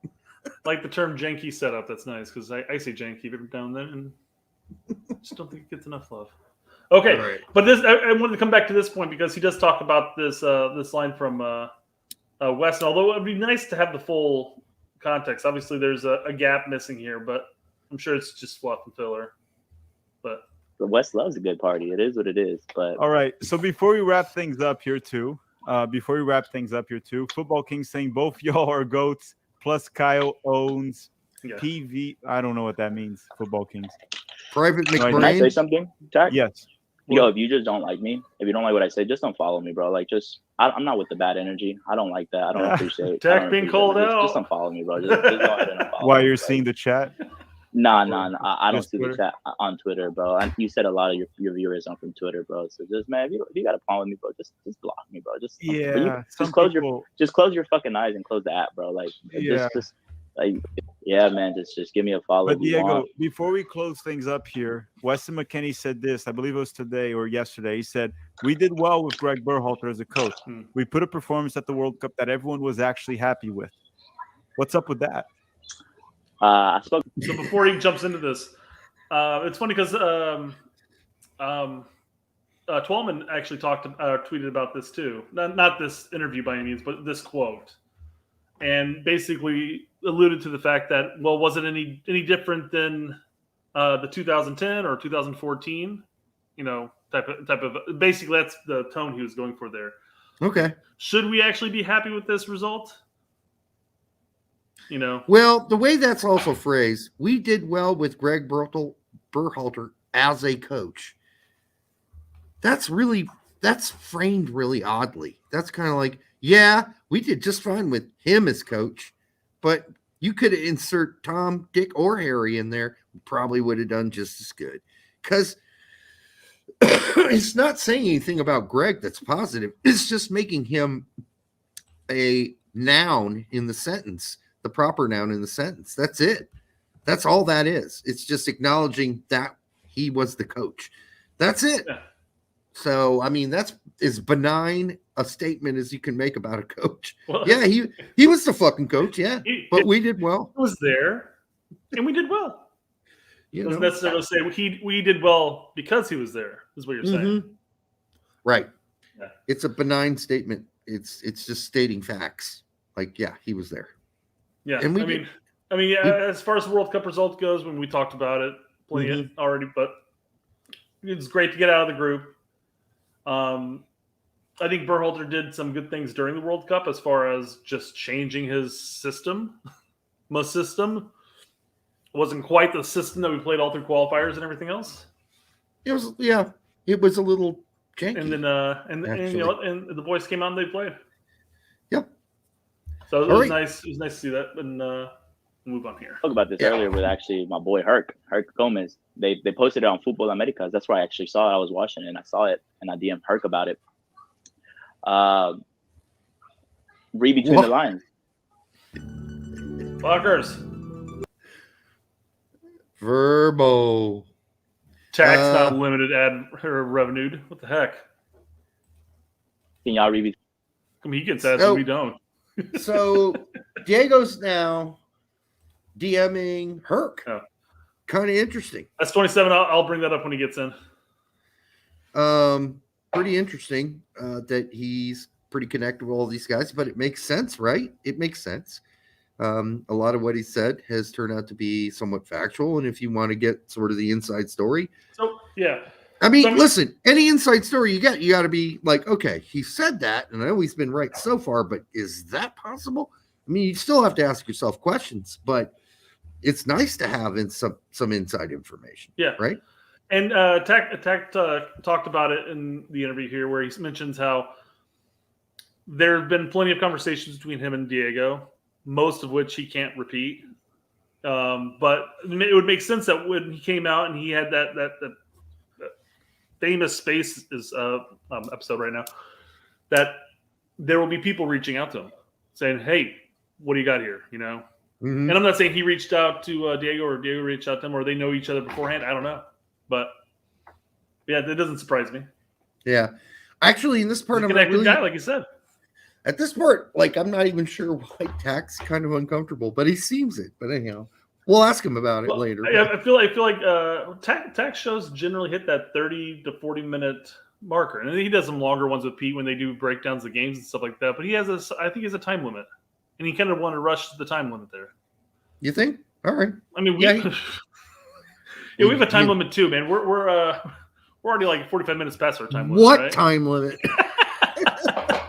There is no time limit on the show, to my begrudging disdain. All right. 35-minute episode, Derek. Come on, you got it. Yeah, right. All right. The lines, that's kind of saying that whether we had Greg or not, we would have done well because our chemistry and our talent. So I personally read between the lines. This man has children. I can hear them. I don't know. Diego has children. No, I don't know how he's got the energy to live his life if he's got children. Maybe that's why he's locked himself in a room and he's like, "Oh God, let's get this done." All right. Yeah, I just yell at mine, tell him to go to bed, even if it's a 4:00 show. Go to bed. We've seen it. Forgot to hit the mute button a couple times. Whoops. Hey. But yeah, to this point, as far as the chemistry and everything like that, I mean, yeah, most of these players have played together all through their youth. Yeah. Whether it's one cycle or another. I mean, there's like 2 cycles worth of youth players there that have all played together moving forward. So yeah, you could have plopped Bernie in there, from Weekend and Bernie's. I think we would have been all right. Guess that's something we can ask him about. I have no idea what he said about Trundle as a coach. And that's fine to disagree with him on that because that's just a fucking opinion, right? That's just an opinion. Like, is Steve ready for that after just a season at LAFC? I don't know. Does he need more seasoning? I don't know. As a manager, I don't know. That's going to be a very subjective point of view. And if you're an LAFC fan, you might not want to see him go. But I don't know. Oh, there we are. Need more seasoning. It's Mr. 29. Mini YouTube. There we go. What's up, Diego? What up? How y'all want me on here? Y'all mean like, listen, you already gave me shit for my janky setup. Listen. Hold on. Before I get on there. Wait, can they hear me right now or no? Yeah, they can hear you. Yeah, you're on. Oh shit, I'm already on. Damn. Yeah. I ain't gonna lie, I have zero fucking media training. I'm sorry. That's all right. Zero media training. You look good. Listen. The all black's great. Listen, you already said something about my janky ass setup. I'm sorry. I wasn't expecting to be like Fabio Romano, just like the USF version of him, bro. Overnight. I wasn't expecting to do this. I got a ring light camera that my girlfriend uses for selfies and a tripod and about 3 phones. That's what I got, bro. So that's what we're working with. That is what we're working with, brother. So I called it. I said it had to be either a phone or a tablet since you're on portrait right now. I am like having a lot of fun with the chat, so I'm like reading the stuff. You guys are hilarious. I love this channel, bro. It's my new favorite channel for sure. Well, we And appreciate that. So yeah, I'm gonna try to not say bro, but if you're watching and you have a little bit of whiskey next to you, take a shot every time I say bro, and let me know how it works out for you. You got a couple of DMs through at the ER. The concept of the Passed show, out at 14. Diego, by the way, the concept of the show is actually to drink while you're watching the show. So that's what we do every night. Well, don't worry. I got my drink in my cup. Don't worry. That's how I was drinking last time. Yeah, don't worry. Don't worry. You know I had to put it in this cup because you can't tell what's inside of it. That's the whole purpose of me sipping it every 5 seconds last night. Yeah. So people were talking about, man, you gotta stay hydrated. I mean, I got my wisdom tooth removed last week, so I'm a little like bloated. So this has been easing the pain. So it is what it is. I'm not here to hide anything. So usually you're sexier than even you are now. That's what you're Brother, saying. I have this bloated cheek because my wisdom tooth came out. So, and I have a bloated face just because I'm fat. So that's actually okay. You look good. You look good. You look great. I look like I should because you can only see him from the neck up. You look great. But yeah. Let's get it going. Let's get into it. I'm just looking at the YouTube just to read the comments, so I don't have to look down the screen. We had a super chat for you. We do have some chats that had some questions for you. All right, let's start from the top. I'm right here. I'm just reading the comments just so I can answer them. Well, we got it popped up here, and it's from S27 at 199. Thank you, S27. Question for 29: who's been Weston's favorite coach? David, his first coach at Schalke, the one that founded him in Germany when he was 5 years old. There we go. I'm trying to think of David. It's not Wagner. Wagner, yeah. Is it? Founded him in Germany when he was 5 years old. Oh, okay. So during the youth setup there at Schalke. When he was 5 years old, when they had just moved to the military base over there in Germany. That's the story behind it. He found him just running around like a chicken with his head cut off, but with an engine on him. And the guy said, David's like, who is this guy? And that ended up becoming Weston McKennie. So he's kind of responsible for finding Weston and West.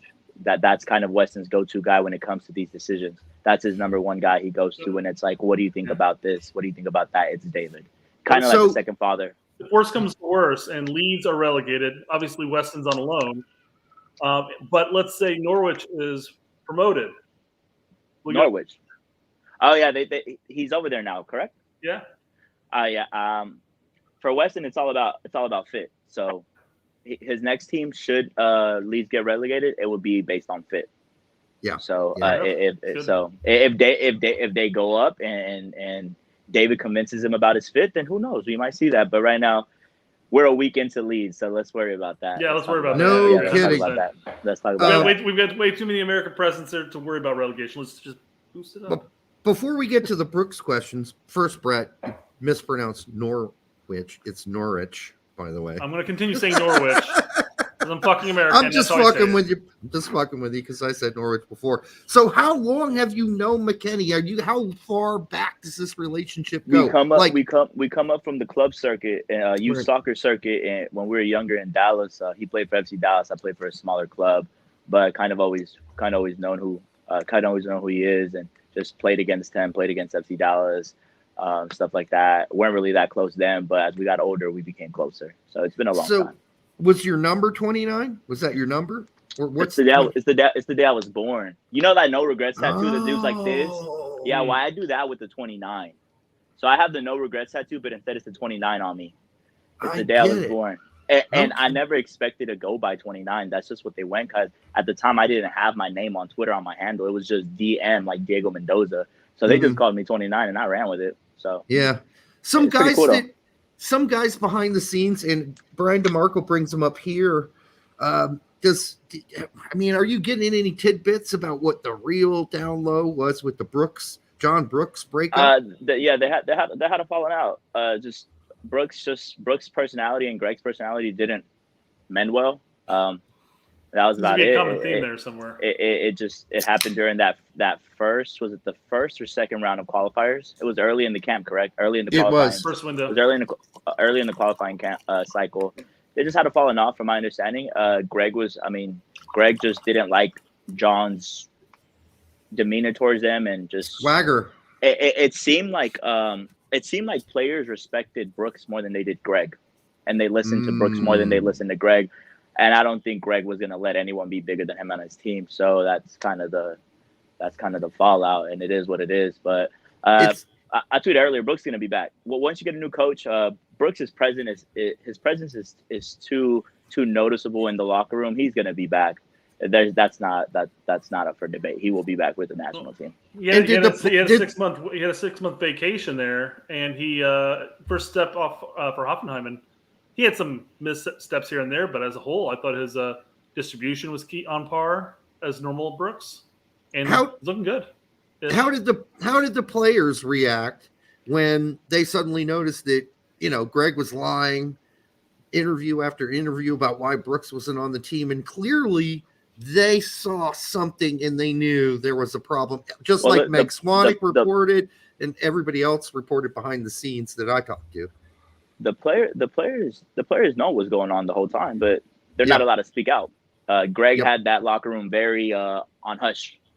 Mm-hmm. So I think now that once it's official that Greg won't be returning, I think you might see a lot of more chatter from the players on things. Almost answer the next question there. Yeah, you might once there's a new face that kind of gives the players a bit more freedom with the federation and just kind of let them be them and embraces them instead of control them, because there's a difference. I think the new coach that you guys will bring in will embrace this core instead of Greg, where he tried to control this core and he was unable to do that. Essentially led to him losing the locker room. Yeah. So one thing that was really interesting that you brought up, because you're the only person outside of me, because a month ago I brought up the Wasserman Agency. Oh my God, here we go. Yeah. And I thought this was coming. Let me read the comments. Go ahead. I'm reading comments. So I brought it up. I put a tweet out. I named the players that the Wasserman Agency was connected to. And I didn't, of course, out my source. It wasn't you. But I haven't heard. I didn't know who you, brother, I didn't know who you were until today when someone sent me a tweet. And someone sent me a tweet about, I was like, who the hell is this 29 guy? But tonight I was like, I DM'd the brother on top and I said, hi, I've been summoned. I am 29. And I tried getting your attention on this chat for like the first 20 minutes, but no one thought it was me. And I was like, yo, it's really me.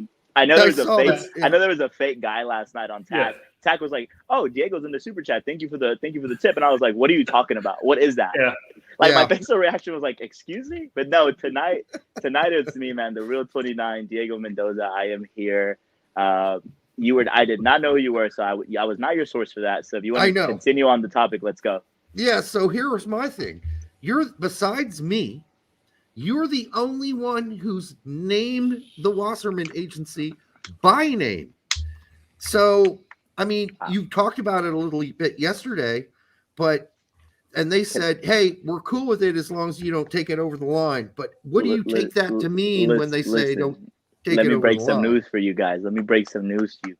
Yeah. I'm going to break it. What's this pod called? What's this YouTube called? Straight Red Card, baby. We got breaking news by 29 on the Straight Red Card. All right. Live. It's not actually breaking news. Gotcha.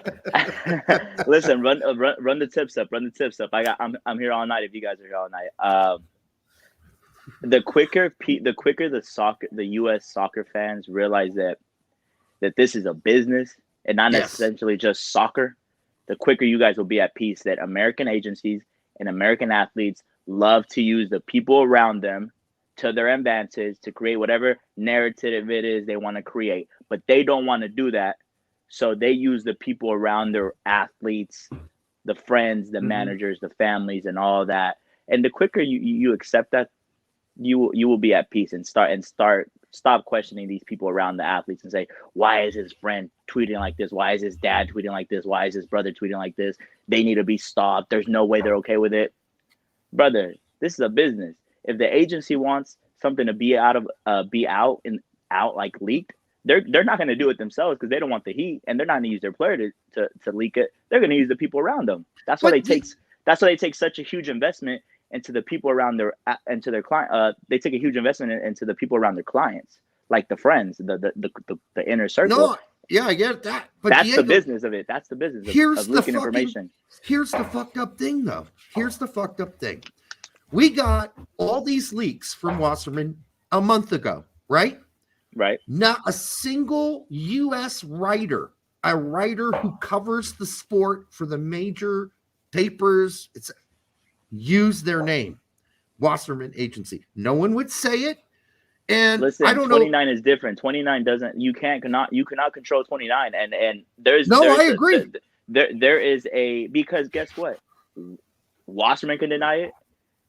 West can deny it. That's just using an example, Weston or Wasserman, right? It could be any agency, it could be any player. They could deny it. But no, I didn't tell them you can do that. I don't know anything about So my point is, mainstream is scared. They're scared of the backlash. There you go. They're scared of being cut off.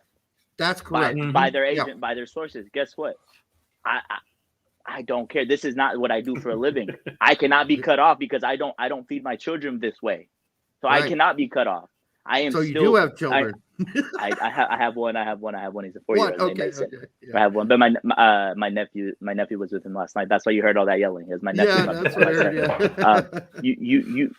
I'm not mainstream media to the chat's point. I'm not mainstream media. Yeah. I'm not scared. I'm not scared of the heat that I would get from Wasserman. And they say, Diego, why are you speaking like we're cutting you off? You won't get any more inside takes. Cool. I'm gonna go back to my life. Wes, I'll see you in the summer in Miami. Bye. That's it. That's it. Very simple. So I'm not afraid to speak what I speak. And guess what? I usually get green lighted for everything I get. It is what it is. I'm not gonna make my guys look bad, my friends look bad, or my friends. I'm not gonna do that. I do get green lighted on what I say. And there's nothing that I have said so far that's been like, yo, delete that. There's nothing that I've said so far. No, because you're not the only one that was talking about. Yeah, it's already out there. It's already out there. It just hasn't been confirmed. I mean, everybody was already saying Danielle was crying at the World Cup. You're talking about that. I thought you were talking about the Wasserman agency. I'm just just talking about in general. Oh, examples of things that examples of things that I've said. Right. I didn't know that was out. I didn't know that was a story that she. Well, it wasn't a story. You're correct. But I had heard about the story behind the scenes, and I wasn't sure if it was true or not. The person that told me it was a pretty reliable person. But then you came out and said, and I said, fucking shit, that's the second thing.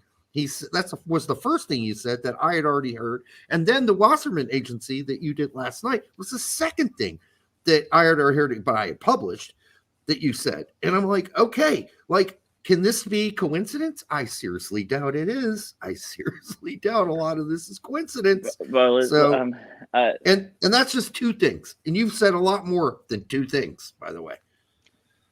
Listen, if you have a problem with me getting attention and me doing all this, or me embracing the attention, that's cool. But I'm not a liar, though. I don't lie. Everything. Yeah, you don't come off as one to me.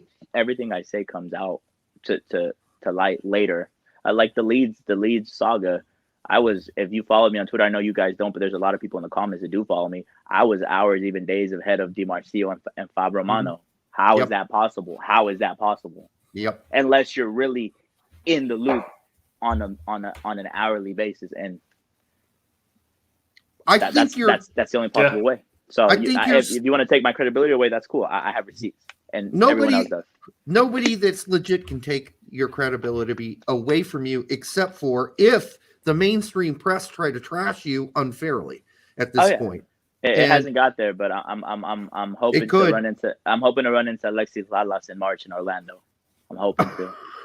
Yeah, I'm not a fan of his, and he's you gonna junk punch him? Man, listen, a couple too many tequilas in my system. I might just have to press him, man. He brought Weston a lot of bad publicity, going on mainstream media and saying Weston is too good for Leeds, and we didn't like that. Hurt Gomez came out yesterday, and he said the complete opposite. If West agrees this is the best move for him, then we should back him as a U.S. player. Yeah. And Lalas was against it, saying, "Oh, he's too good. He's taking a step down." There's not much of a step. You can't take much of a step down unless you go to Division II from Juve at the moment. They are a shit show. So yes, they are. And Weston's about to prove himself in the biggest league in the world. How is that a step down? It sounds like hate. It just sounds like mainstream hate. So that's it looks like Juve's about to get hit with another 15-point deduction, and they might get relegated to the second division. Wouldn't be the first time this. And then Alexis Lalas will look like a clown again, as he always does. So if you do end up junk punching him, can you say this one's for Derek? I appreciate that if you did. Before I do, hey Alexis, before I do this, this one's for Derek. Shout out the red card, the straight red. Bah, just right here, boom, and just go about my business. Listen, I got bail money. It's all good, brother. It's all good. All right. So question from L Duke 32 for 199. Thank you, Mr. Duke. Does Leeds play a USAAM midfield? That's a really technical. Yeah, that's what is that? What does that mean? Yeah, he meant attacking midfielder, but they don't really play the traditional attacking midfielder. That's a really technical question, Mr. L. Duke. I mean, I don't know if that's something we would get into here with Diego. I think they're looking into playing Tyler and West together with maybe Jack Harrison in the Mark Harrison in the middle. I mean Jack Harrison in the middle. Yep, we've also heard that would be your traditional 10. Because he is a 10 technically. That would be it. But Mark Roca most likely with West and Tyler is going to be the way they go. That's definitely going to be the way to go with Brennan off the bench and Jack Harrison out wide. So, but if they want to get creative and a little bit more of the midfield, Jack Harrison to come in for Roca, and then they'll sub in Brennan out wide or something like that. There's a lot of things they could do with bringing in West. Oh man, you could start if you're playing a 4-3-3. You could start Nanto on the left. Noto, 29. Noto on 29. the left. And then you could start on the right.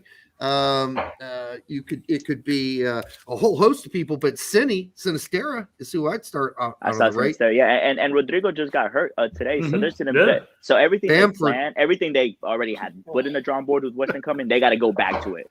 So they're gonna revisit what they can do for this weekend. But yeah, they could do a lot right now.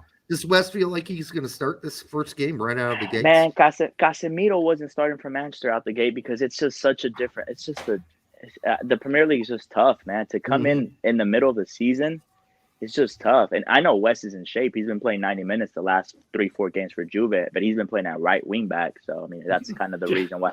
That's the tipping point for him for leaving Juve, just being misused as well. But for whatever reason they couldn't figure out how to use him properly. That's not on Weston. That is on coaching. That's on coaching. Absolutely. But listen, if Weston gets the nod, and I would know, I'm gonna find out Saturday. I'm definitely gonna reach out to him, send him my. He doesn't know yet. My good. Yes, I'm saying send him my good luck text. But they definitely get told the day before, like, listen, that's where we're most likely going. I'm gonna reach out to him, but he doesn't know if he's gonna go. But guess what? If he does get the nod, he's gonna give you 110%. Yep. And if he comes off the bench, even better, especially if it's most likely going to be a close game, 0-0, because Leeds just hasn't been scoring that much, and Forest isn't that good either. Yeah, so 0-0, you bring in West in the 60th, and you know what West gives you in big moments. He always performs. So it works out both ways. Interesting question about West, and he's been criticized for his fitness quite a bit wherever he's gone. It seemed mostly at Juve. Have you talked to him about that at all? And does he have a plan? Does he have a nutritionist? About his shape? About his shape? Yes, his fitness. Listen, do not let. Well, West, his last 4 games with Juve or 3. Correct me if I'm wrong. He's gone 90 minutes. Yeah. As a wingback up and down the field. I don't let West's little beer belly confuse you, trick you. West is really quick. He is a really quick player off the ball. He bursts into spaces. You guys know he's a progressive ball player. He always goes up and down. He likes to take the ball up in the final third. So now there's nothing in West's inner camp right now that suggests he needs a change in his diet and anything. His like core. His core is fine. It's fine. It's Yeah. fine. He just looks like he's just a little chubby. He has a chubby build. It is what it is. But I promise you, if you and West are running for 50-50, I promise you West will get there first. Oh, fuck yeah, I would. I promise you. I'd be quick. Derek has 2 left knees, so Weston is quick. What you're gonna see Sunday that Weston's gonna get down in that mid. So we do know he's gonna play. Weston's not worried. Yeah. Oh, he's playing 1,000%. He's playing. playing. Yeah. We went through a whole saga. He best believe he's gonna play on Sunday morning. And I will be watching. I hope everyone else is watching as well. Oh hell yeah, I will be. That's so for sure. It's going to be a big game. Leeds Leeds needs this win because they're one game out of relegation, man, and the next 2 games are against Manchester, and they have a tough schedule coming up. So in February, so they definitely need a win on Sunday. Yeah, but Leeds have always come up big against the big boys. They do, season, so. They do, and that's why they trust Jesse, because somehow in the biggest moments he performs. So was that something for West to consider, that Jesse was there and yeah, was that, for sure. The okay. American, you're asking about the American influence at Leeds. Was that a part of Well, it? specifically Jesse. I know he loves Tyler. I know he loves Tyler. So yes, because let me tell you this: West was going to go wherever fits him best, and he didn't feel that at Villa or at Bournemouth. He didn't feel that he was a good fit there. But they were options. They were viable options. But whenever West decides to hear, well, what's your plan? What's the sporting project like? And it's not convinced by West, then you know. So Jesse obviously did something that those clubs couldn't do, convince him about the sporting project. So yeah, so Jesse was a big influence in his move. But he did something none of the other 2 coaches could do, and it's convince him about the sporting project. But he loves Brendan and Tyler, though. He loves Tyler's his best friend. Best friend, yeah. You guys saw the emotion, and then after the Netherlands game, when they're sitting in the bench just soaking it in, crying, you kind of knew that these boys are special and they have a special bond, and they've been together since they were young mates. 10, 14, 9, 14, somewhere around there. Yeah. 14. I've seen those photos of them when 14. They were really young. They look, they really look like they're maybe 10, 10 years old. They look 10 for sure. But that was just, I think West was just a late bloomer, so he looked really young. Yeah. Chuck asked, did you get West the Chipotle deal? Chipotle. No, but I definitely reaped the benefits of that Cody ass.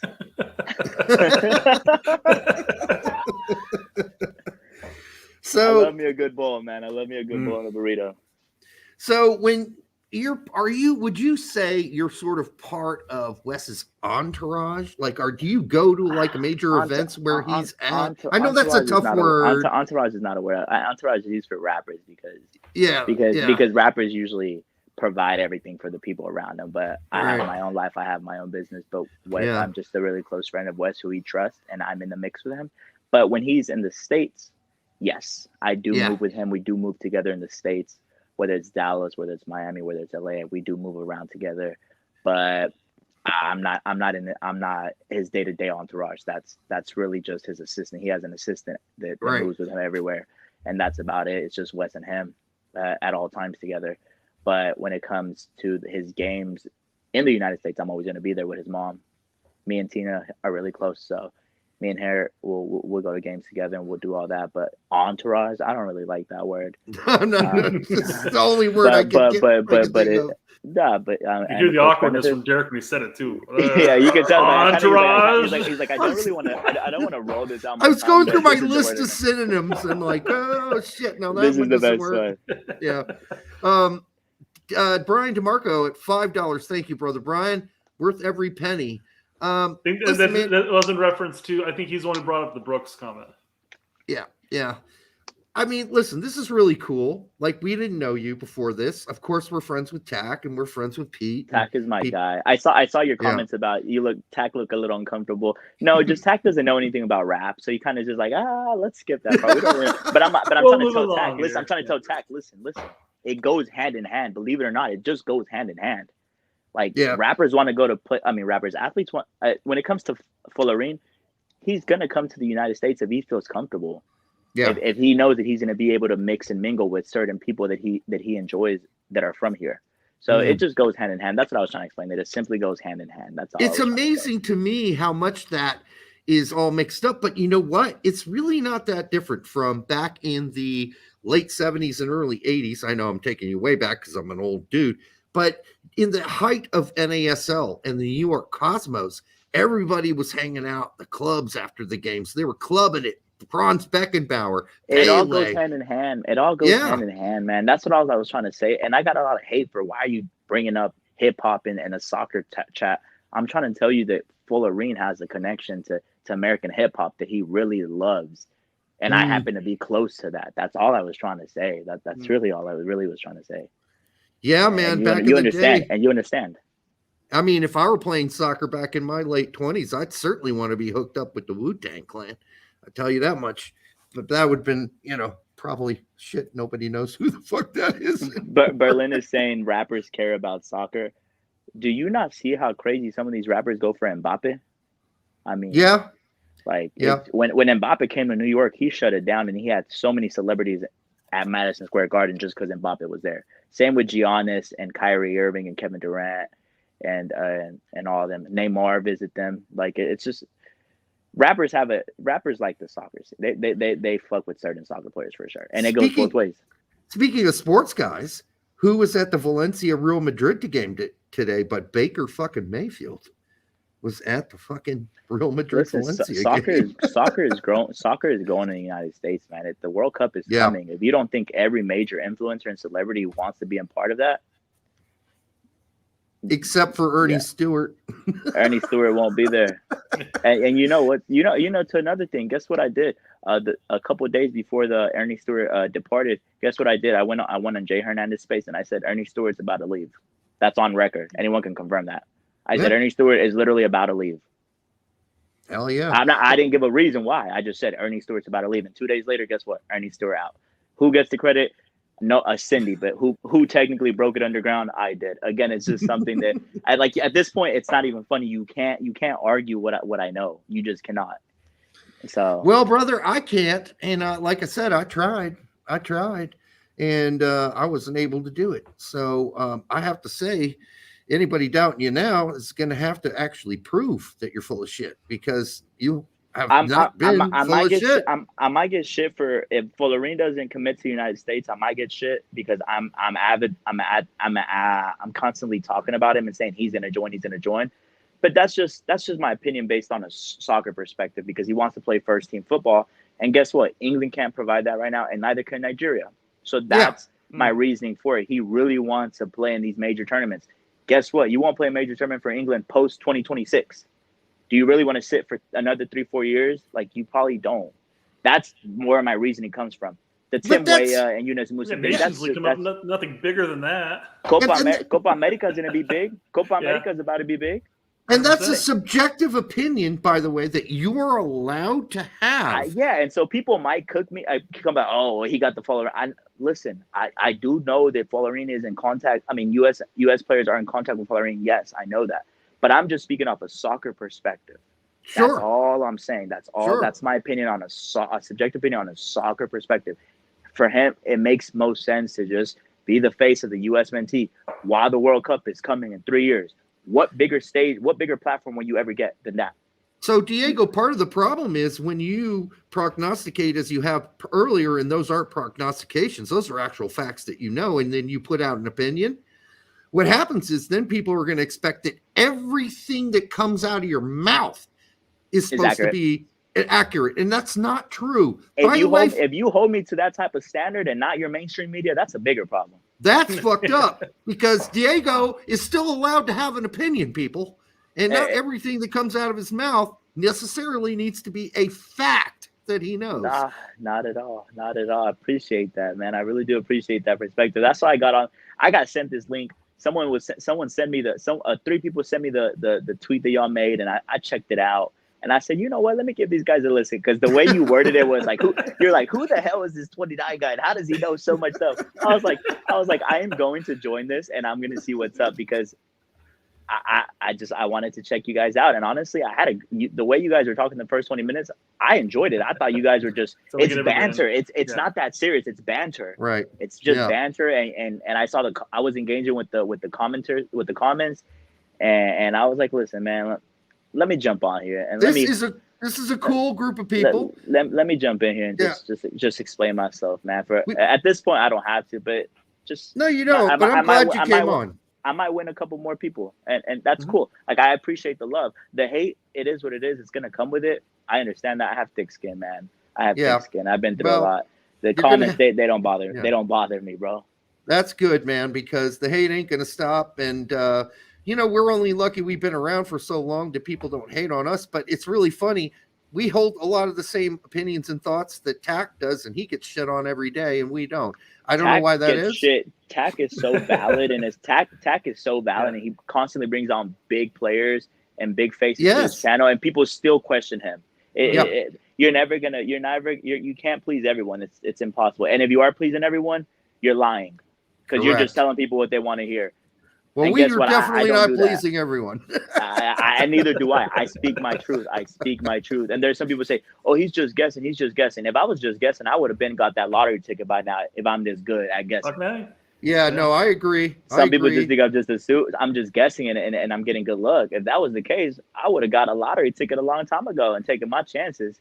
Yeah, dude, you and I need to sit down and talk about a lot of this, because we can talk once you end this. If you want to talk to me personally, we can talk about everything. Yeah, we got to do this, because your experience is that you have condensed a lot of predictions in a short amount of time and got a lot of them right, whereas I've uncondensed many predictions over fucking the last 20 years that turned out to be right, but I was called an idiot along the way. So you know what? It all works out in the end. That's the good news. We got one last question from Mike H. We got more? Okay. Yeah, but I'm here waiting for a couple hours. I'm in Houston. Go ahead, like do y'all thing. Okay. I have time. Don't worry about me. This is kind of a joke that we started about Matt Miazga kicking Greg's dog, but that didn't really happen. But do you have any word about what? About Miazga and okay. Having the same sort of conflict and clash that Brooks did, because even Miazga at this point said, "Yeah, we weren't getting along." I thought you said, "Do I know anything about the truth about Miazga kicking Greg's dog?" No. I said, "What?" I said, "I'm sorry, I wouldn't know about that." To be quite honest with you, I'm not, and this all connects back to Weston. I'm not sure West was really that deep into the USMNT the way he is now, when Miazga was actually like still a guy there for you guys. Yeah, like when did Miazga get cut off from Greg? Like when was that? Nations League window. Yeah. 2019? No. Yeah, that's early. That's early in West's. West came on in post 2018, correct, against Portugal or something, and Cuba and all that. So, that's not something I've ever heard about. I don't know much about Matt Miazga. I know he's been a Chelsea player for like his entire life, but he's never actually played for Chelsea. That's all I know about the guy. Well, now he's in Cincinnati. Yeah, that's all I know about him. I like Cincinnati. I'm a big fan of Brandon Vasquez, so I like Cincinnati. Yeah, we are too. And I love Brandon. I'm Mexican, man. So I'm bummed that we're probably losing him to you guys. So. Are you Mexican or are you Mexican American? I'm actually Mexican. Okay. I mean, yeah, American too. Technically, yeah, the way you're, but I don't want to get you. I don't want to put you in a bind there. I grew up in a Mexican household, Spanish-speaking household. Like that's. But you're a citizen. Yeah. Like I'm. Yeah, so you're an American. Like I'm Mexican American, but that's not really. That's it. I don't really like. I'm German American. You don't have to explain it. I'm Mexican. I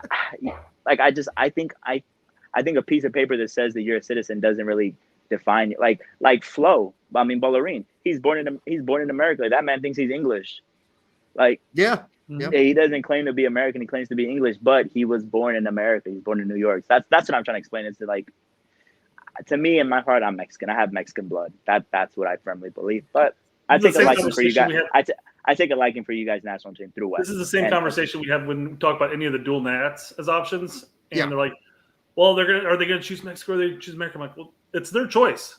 And the problem is, you're from the American standpoint, you're combating against a very rich heritage, usually raised through that. Even if you're born and raised in America, I was honestly surprised. Pepe chose y'all. No disrespect. He basically grew up in Mexico. El Paso is Mexico. I hate to say it, but El Paso is Mexico. I spent a lot of time there. El Paso is Mexico, and he comes from a neighborhood that's really, really, really Mexican, like really Mexican. So I was really surprised he chose you, but I guess I understand why going forward, you guys' exploring project is clearly way better than ours. So I understand that, but it kind of backfired because he got left off the roster. And it did. That whole dual nat conversation is really complicated, and we get a lot of people on with kind of hard-headed opinions on that throughout the years. But as somebody who is lived in Germany for the first 6 or 7 years of his life, and then went back to Germany when he was 11 and 12, and has a German mother. I mean, I understood the push and pull of that. And so, yeah, hopefully people are getting used to the dual NAT, psychology. It keeps growing. I mean, right now you got Johan Bass, you got Jogo, you got Brandon, you got Alejandro, and there's more in the pipeline. So there's a lot in the youth pipeline. From what I've read on Twitter, there's a lot in the youth pipeline. Emi Ochoa being a big one. I know Gagas Lonina probably has it for the next generation, but Emi Ochoa is a big one. So Alejandro Alvarado. So I mean, even just under Slonina, Chicago, we have Chris Brady too. So I mean, it's oddly enough, we're going from transitioning from a period where our goalkeeper situation was suspect, moving into this last cycle to a point where we have some bad. You guys have great goalkeepers in the pipeline, and Matt Turner still has it to 2026 the way he's looking. Sure. Goalie's primes. It's not like 30s. An outfield player. It's 30s, man. So I think Matt has it in 2026, but Jose Lopez. Oh, by the way, we have a rich tradition of Hispanic followers on this show, so they should be happy to have you on here, I would hope. But Jose Lopez is one of our favorites by far, not a doubt. At $1.99, he asks, straight red card question: what's Weston's drink of choice? And I think he means what kind of drink of choice? No, I think he means the what kind of drink. Not he loves Gatorade. He loves champagne. He loves champagne. He loves the high end champagne. Ace of Spades, Dom Perignon, the good stuff. That's what he likes. Nice. So and his second option. We drink a lot of tequila. We've devoured a lot of tequila in our time. But champagne. There's a time where Weston bought this ladder of Dom at the club. Man, it ran him a good ticket, a great ticket, man. It was a big ticket. So, but yeah, well, Weston likes champagne. Weston likes champagne for sure. That's his preference at the club. Me too. I've tried to introduce Brett to champagne, but he's not a fan. Champagne's great. My Instagram name is Champagne Mexican. Nice. Literally, Champagne Mexican. So. I don't have anything against it personally. It's just it's one of my least. I'm an Instagram person, but then I blew up on Twitter and I said, "Fuck it, let's go on Twitter." I was an Instagram person, and go ahead. I'm sorry. Go ahead, bro. I'm just Berlin Amerikaner, one of our German American followers, asks, "Fuck that. What's Diego's drink of choice?" What is my Champagne Mexican? Champagne. Yeah. There you go. Champagne. My ad name is Champagne. My ad name is Champagne Mexican because I love champagne. When's the next time you're going to see Wes? You going to go over to England?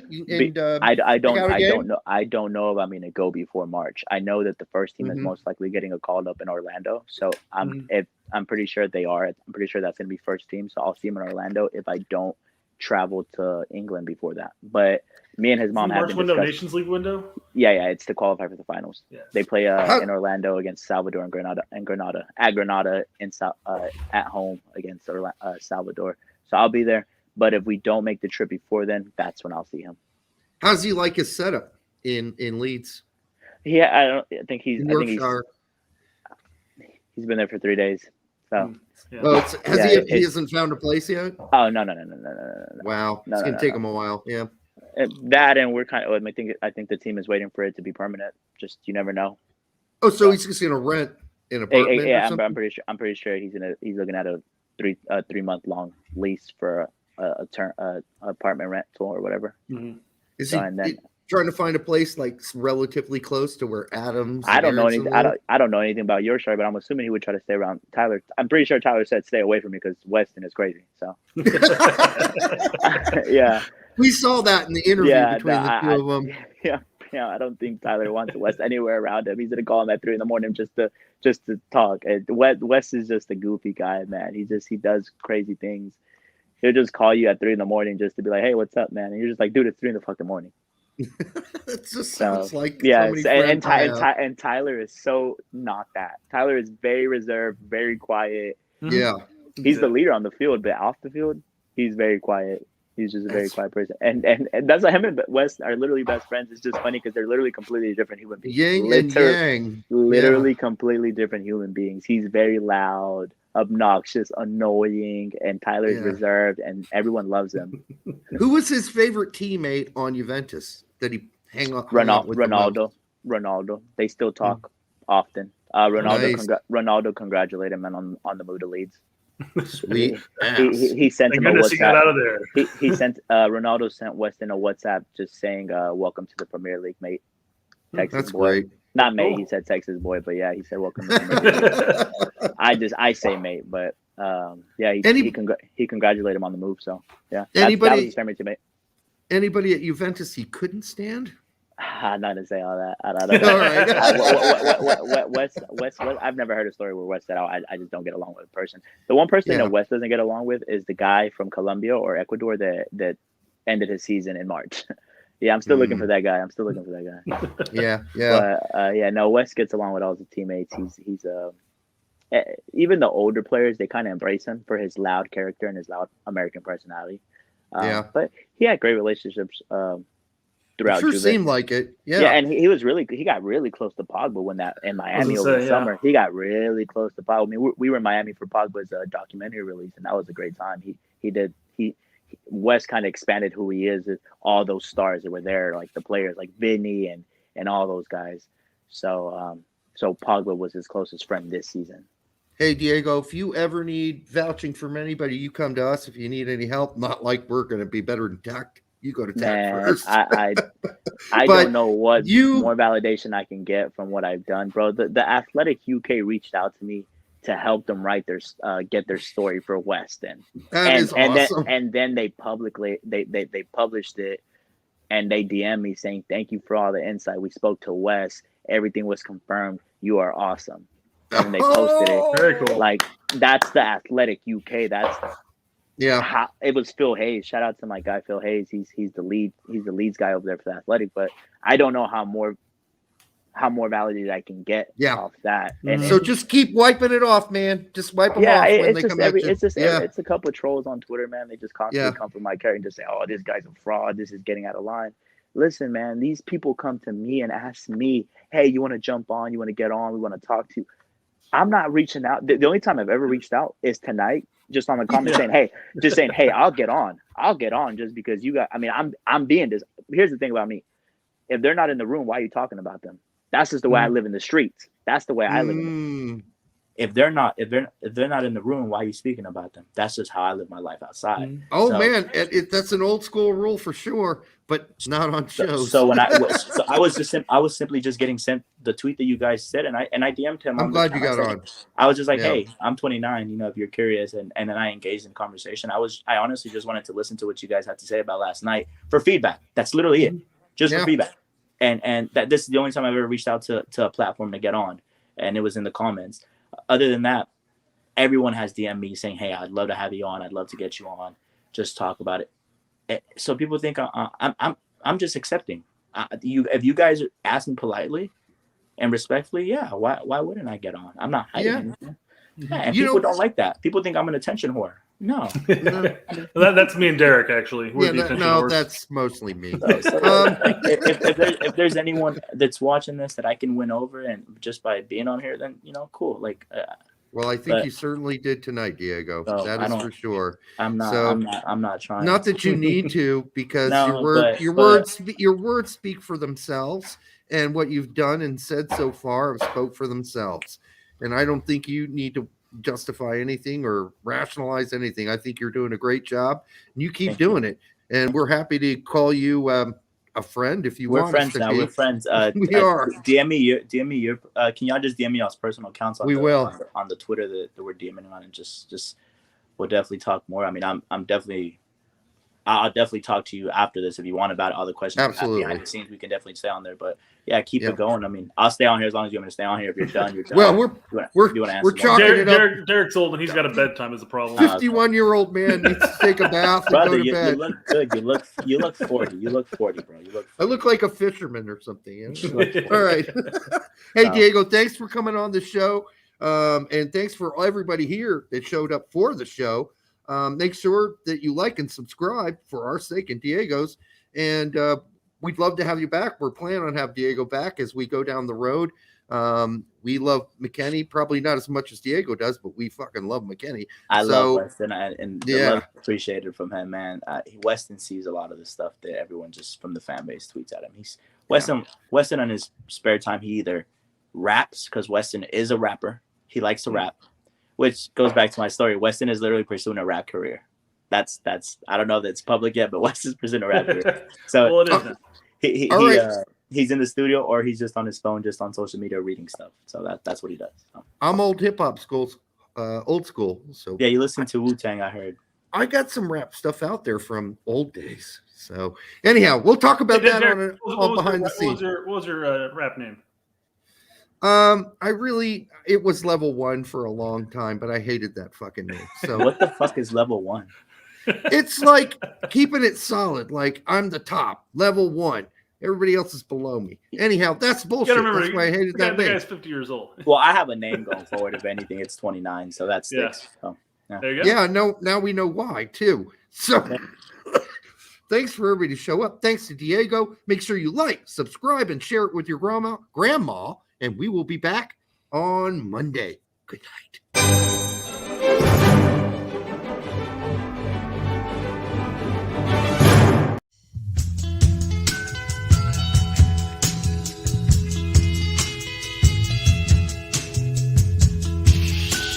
You're gonna do her. Yeah. Oh no!